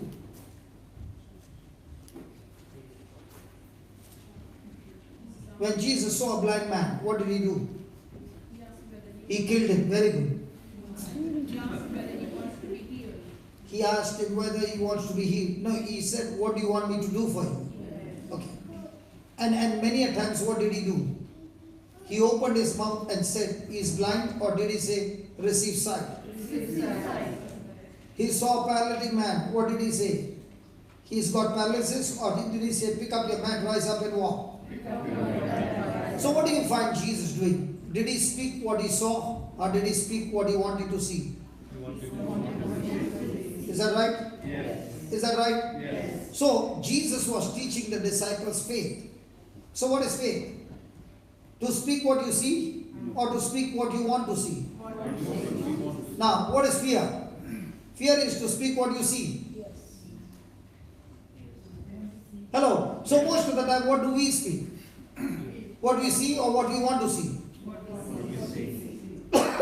So, unless this truth has gone into my system, will my mouth speak what I desire to see? Unless what? Oh my God, this man disappeared, man. When we were praying, when he was listening to the word of God, this man disappeared. Can you believe that? Okay, he must have gone to work. Okay. Now, if this brother taught us something, okay? Now, if she doesn't study it and put it in her system, the next time I come and I tell her, can you just do that adjustment? Yeah. Now will she be struggling? Yes. Why is she struggling? Because it has not yet gone inside. She has learned it by heart, but did not understand how it works. See, when you learn it by heart without an understanding, if one thing goes wrong, you don't know how to do it. But if you understand the application and the principles, you don't need to bug up. Are you following? Yes. In the same way, if you did not understand the Word of God, how it works, and it does not touch your soul, when the pressure comes, will you speak the truth or the facts? Facts. So when does the word come out of your mouth strong and bold and courageously and confidently? When that truth has challenged your mind and renewed your mind and changed your thinking. So when is faith activated? Jesus said, if you have faith as a grain of mustard seed, you can what? You can say. You can what? Say. So when does faith get activated? When you open your mouth and say. When does fear get activated? When you open your mouth and say. So when will the truth come out of your mouth? When the truth has gone deep down in your heart and taken control over your mind. Are you following? Yes. And if you are just learning it by heart but not understanding, it won't work. The understanding gives you the truth. The understanding helps you to understand how the principle works. Praise God. Now tell me, should we have the healing service or should we have the teaching service? Teaching. Now, did you ever see Jesus healing, or was he doing preaching, teaching and then healing? Preaching. But what do? Keep the preaching and teaching last. Do the healing first so that I can go home. Now, when you have that desire to understand the truth, are you now interested in the healing? No, because now you are saying, I now understand what the shopping malls say. Buy one, take one free. When I understood the truth, I just put labor to get the truth. Healing comes free. Hey, are you listening? Yes.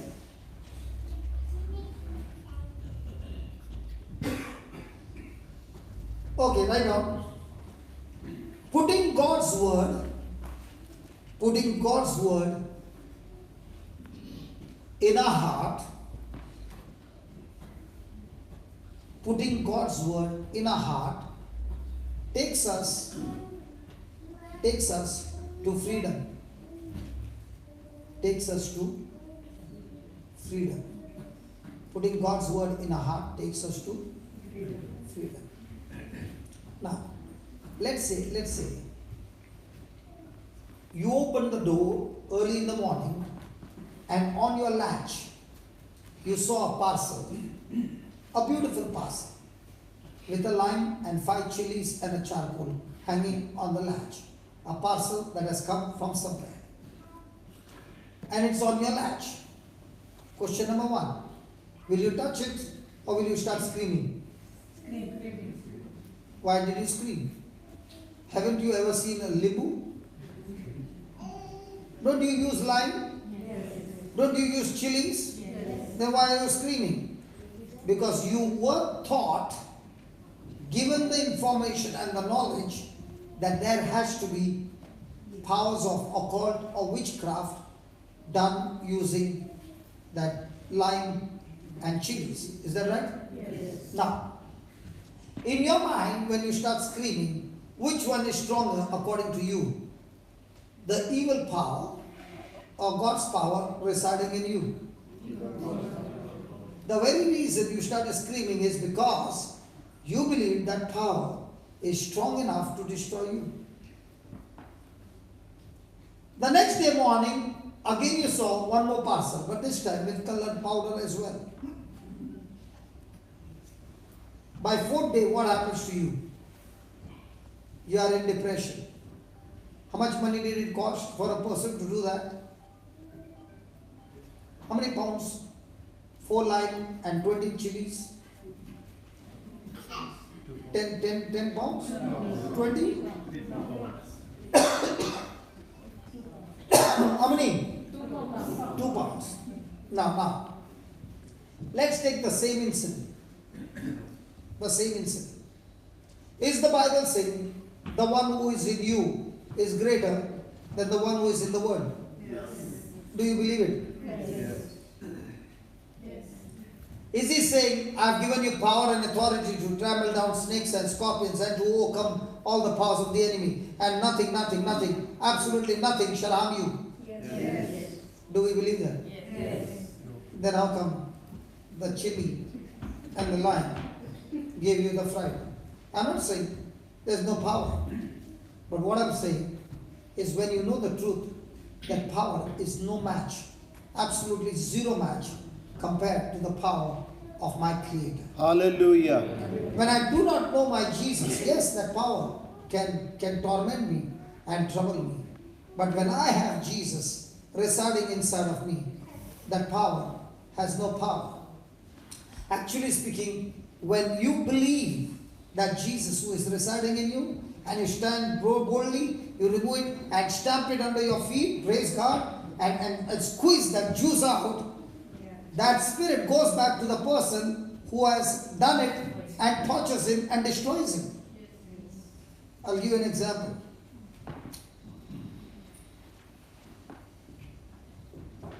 Every night I would come late, okay? And that night we had an annual prayer service, so there was a dinner. So I taken my wife and children for the service, and we came back home at 9. That was something not possible with me, because I would enter home every time past 1 o'clock at night. So I was there and I was lying down on the bed, and the Holy Spirit said, I've got an assignment for you. Come on, let's go. And I said, listen, Lord, every night I come late. Tonight I've come early and I'm already on bed. And now if I say I have to go somewhere, my wife, she doesn't get annoyed, but now she'll surely get annoyed. I'm ready to come with you on one condition.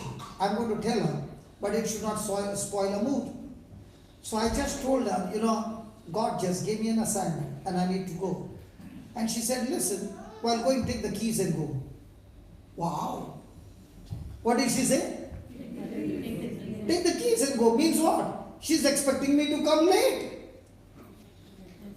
That means permission granted. Are you following? Yes. So I went to this person's house who is a Hindu, where my factory was. His factory was about four galas next, and he had a heart attack. So I had gone to the hospital, prayed with him. He had accepted Christ, praise God. Okay, just a new baby in the Lord.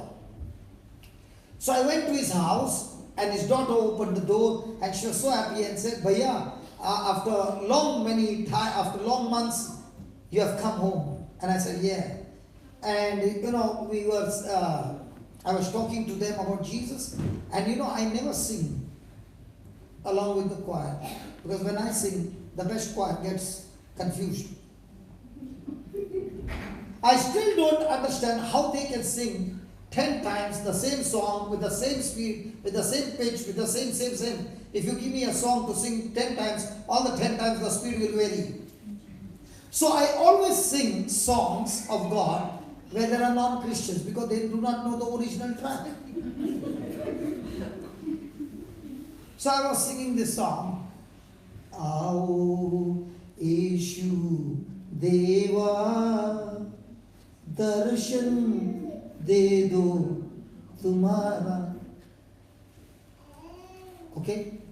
And as I was singing, 4 of them started manifesting. The wife and the 3 children.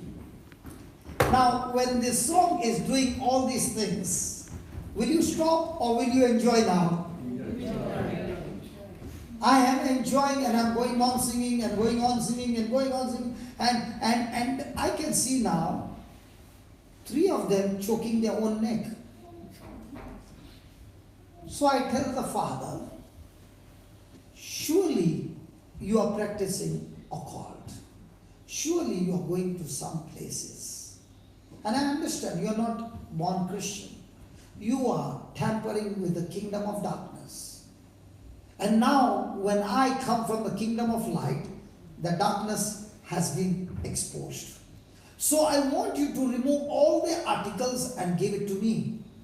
And I will show you the power of my God. And he said, I got nothing. And I said, okay, then I'm going. But tomorrow I'll have to take holiday. He said, why? Because out of the 4, tonight, 1 will be killed by the power of darkness. As soon as I said that, he said, don't go. I said, I have to go because either you cooperate or I go. And he began to remove the things behind the TV, behind the curtain, and all those. The packet was ready, and I said, God, it is a payback time. When the packet was ready, put it on the floor and stamped it under my feet, and I said, according to the word of God, Satan, Jesus is the head, I am his body, and if Jesus is the head and I am his body, you are under my feet, according to the word of God, and I'm enjoying you. Ooh. And as I began to do that, these 4 are screaming and saying, leave me, I'm ready to go. I said, who stopped you? Get out. So the 3 of them got delivered, and the lady and the girl who had opened the door, she came to me and said, बच्चों के साथ क्या बात कर रहा है? मेरे से बात कर. What are you talking to these 3 small? Talk to me. And the Spirit said, your daughters are sleeping at home. Now, you touch me, I'm going from here and taking your both the daughters. I started laughing. I laughed and laughed and laughed. And I said, do you know why I'm laughing? Because you are a father of lies. You cannot never speak the truth. You are a liar. And the best part is, when you go home to my home, as per the word of God, God has put his angels charge over me and my household. And the Bible says, no evil shall befall you. Hallelujah. Neither shall it come near your dwelling. Now, you don't give me orders. Time has changed. There was a time when you tortured me. But now I am in Jesus. And the one who is in me is greater. And in his name, you take orders from me. And I asked the Lord, what do I do? And he said, call out her name. Tell her, I'm talking to you. Do you want to be set free? And the girl said, yes, I want to be set free. And suddenly she would become different, 2 different persons. And the Lord said, just hold her and look into her eye. Don't speak a word, just look into her eye. So I kept in a close range looking into her eye. And she started laughing and laughing and laughing and laughing. And then she pushed me. And she said, stop it. There's fire coming from your eyes that is torturing me. Can you believe? We who believe in Jesus, we have a fire in us that tortures the devil. Thank you, Jesus. And the Bible says we are sealed by the fire of God. You and I cannot see the seal, but in the spiritual realm, the devil can see who are the Lord's. And I said, now, I command you to get out. And the girl was set free. And then I asked the man, do you have anything more? And he said, I never knew that there is a power like this. And that day, the whole family gave their life to Jesus. I came back. I came back at 12 o'clock back home and I told my wife what had happened. Praise God. Hallelujah. Hallelujah. And I said, God, what an assignment it was. And I learned the Bible so much more. Praise God. Hallelujah. Hallelujah. You will know the truth. You will experience the Bible. You will walk with Jesus, not in a classroom, but when you go to set the captives free. And it was such a great joy. Hallelujah. Hallelujah. So when the truth has entered your soul, that truth will give you freedom. Praise God. Hallelujah. Hallelujah. Hallelujah. Hallelujah. So, putting God's word in their heart. Did I put God's word in their heart? Yes. What did they get? Freedom. So, if you want somebody to experience freedom, what do you need? Put God's word in their heart. That will change their thinking. If you want healing, what do you do? Put God's word in their heart. That the mind will be renewed. Now we see there, the baby is crying. The baby is stubborn. I want to talk to you. In Bombay, we have something called as bugu bugu bugu bugu bugu bugu bugu bugu bugu.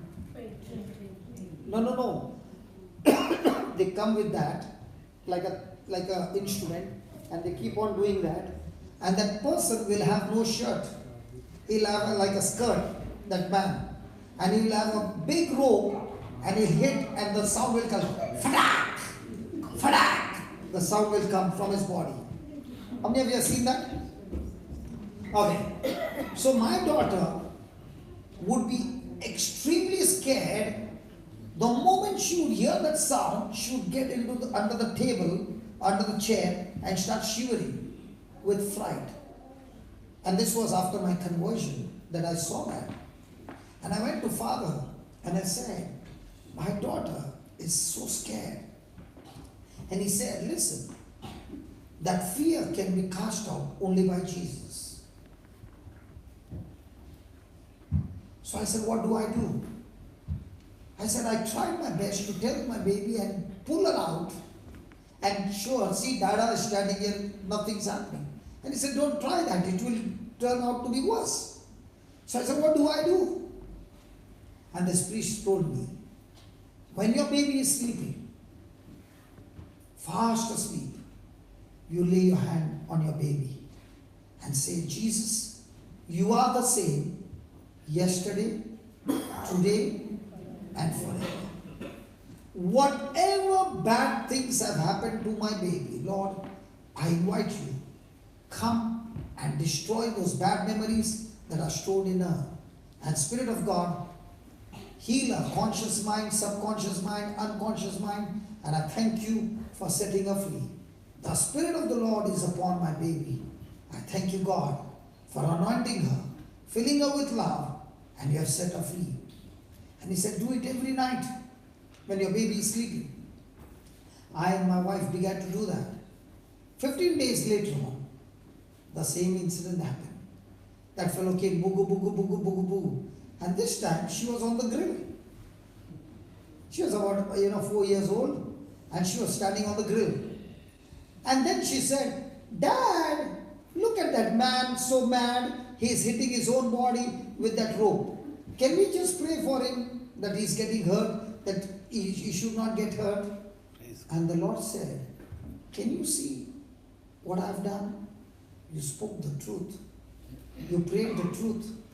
And the truth has set my baby free. Hallelujah. Now you will say, but my baby is not small. My baby is married. Doesn't matter. I don't get a chance to lay hand on my baby. Doesn't matter. Do you have a snap? Yes. Might be you are saying my baby is not here. My baby is back in India. Or might be in some part of the world. And might be you will be saying, my baby walked out. Or my Baba walked out of the house. And I don't even know which part of the world he is. I have not heard any news. Doesn't matter. The Holy Spirit knows.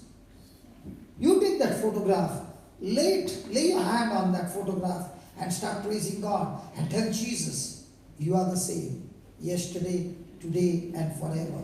The Bible says, we do not fight against flesh and blood, but against the principalities. Paul says, it is not I who committed the sin, but sin that lives in me, that makes me a prisoner.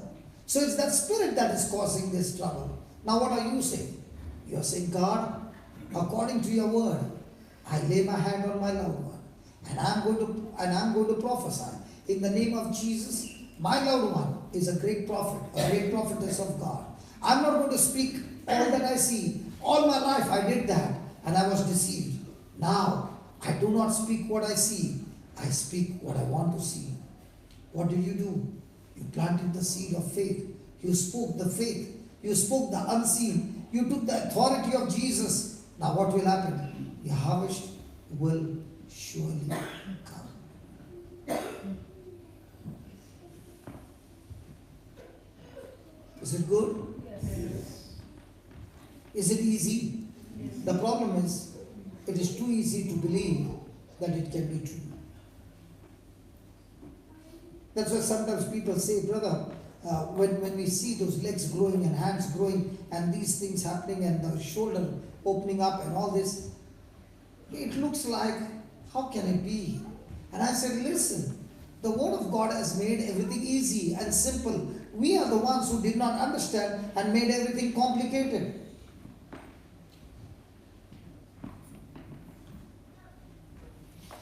Hallelujah. Hallelujah. No break, right? Please don't keep break. I don't like breaks. If you want, you can take a song, but no break. You want to take a song? Okay, take a song. Doesn't matter. But no break. When you break, everything breaks. Our concentration, our connection with God breaks because we get distracted. Praise God. Praise God. Can we give the Lord a big hand for that? Come on. Okay, before they can start, can we make a prayer for our loved ones? Yes. So that's what the Holy Spirit is saying. There are so many here, seated here, so many who are going through terrible, terrible pressures of life. And all this time, out of ignorance, you yourself opened your mouth and spoke your fears. Do you know who killed Job's children? Not the devil, not God, his own fear. Job 3:25 says, all those things that I feared, all those things that I said, all those things that I believed, they have come upon my life. My friend, let us understand the devil's strategy and destroy it with faith. Amen? Amen. O loving Father, I thank you, I praise you for teaching me the truth. Lord, your word is the truth. All this time, I spoke, not your word, not truth that aligns with your promise, but I spoke based on my emotions, feelings, the knowledge of this word. Lord, like Adam and Eve, who had the knowledge of Satan, that they rebelled against the knowledge of God and spoke that word out of their mouth. Lord, they obeyed you. They obeyed the devil and disobeyed you. And that brought crisis in their life. In the same way, Lord, I too, I am deceived. I believe the knowledge that contradicts your word. I spoke it out of my mouth. I believed it and spoke it with confidence. Worry and anxiety, stress and fear. Lord, that cycle of destruction and curse is active in my life according to your law. So now, in the name of In Jesus, the name of Jesus, I make the correction. I repent. And in your name, I speak every negative word, thoughts, decisions, actions that I've carried out. Father, in the name of Jesus, I plead for mercy. And I believe your mercy has destroyed the power of all those seeds. They are destroyed completely. The harvest is destroyed. It shall never manifest in my life and in others' life. Lord, I thank you. Right now, I lay my hands on myself and every member of my family, my loved ones, my friends, my colleagues, and all those who have asked me for prayer. All those people who have come against me, I lay my hands on each one of them. And in the name of Jesus, I ask you, Father, intervene in their lives, intervene in our lives, destroy every infirmity, every spirit, every work of Satan. And I thank you. As I have spoken, I believe it has been accomplished. And now, Lord, your Spirit is working in their life, in our life, for you have anointed each one of us, filled us with your love, and set us completely free. From now on, I and my household are saved, anointed, blessed, delivered, protected, prosperous, nothing broken, nothing missing in our lives. Our marriages are blessed. Our children are blessed. Our finances are blessed. Our health is blessed. Every area is blessed. In the name of Jesus. Thank you, Father, for teaching us this truth. In Jesus' name. Amen. Amen. Can you give the Lord a big hand for that? Hallelujah.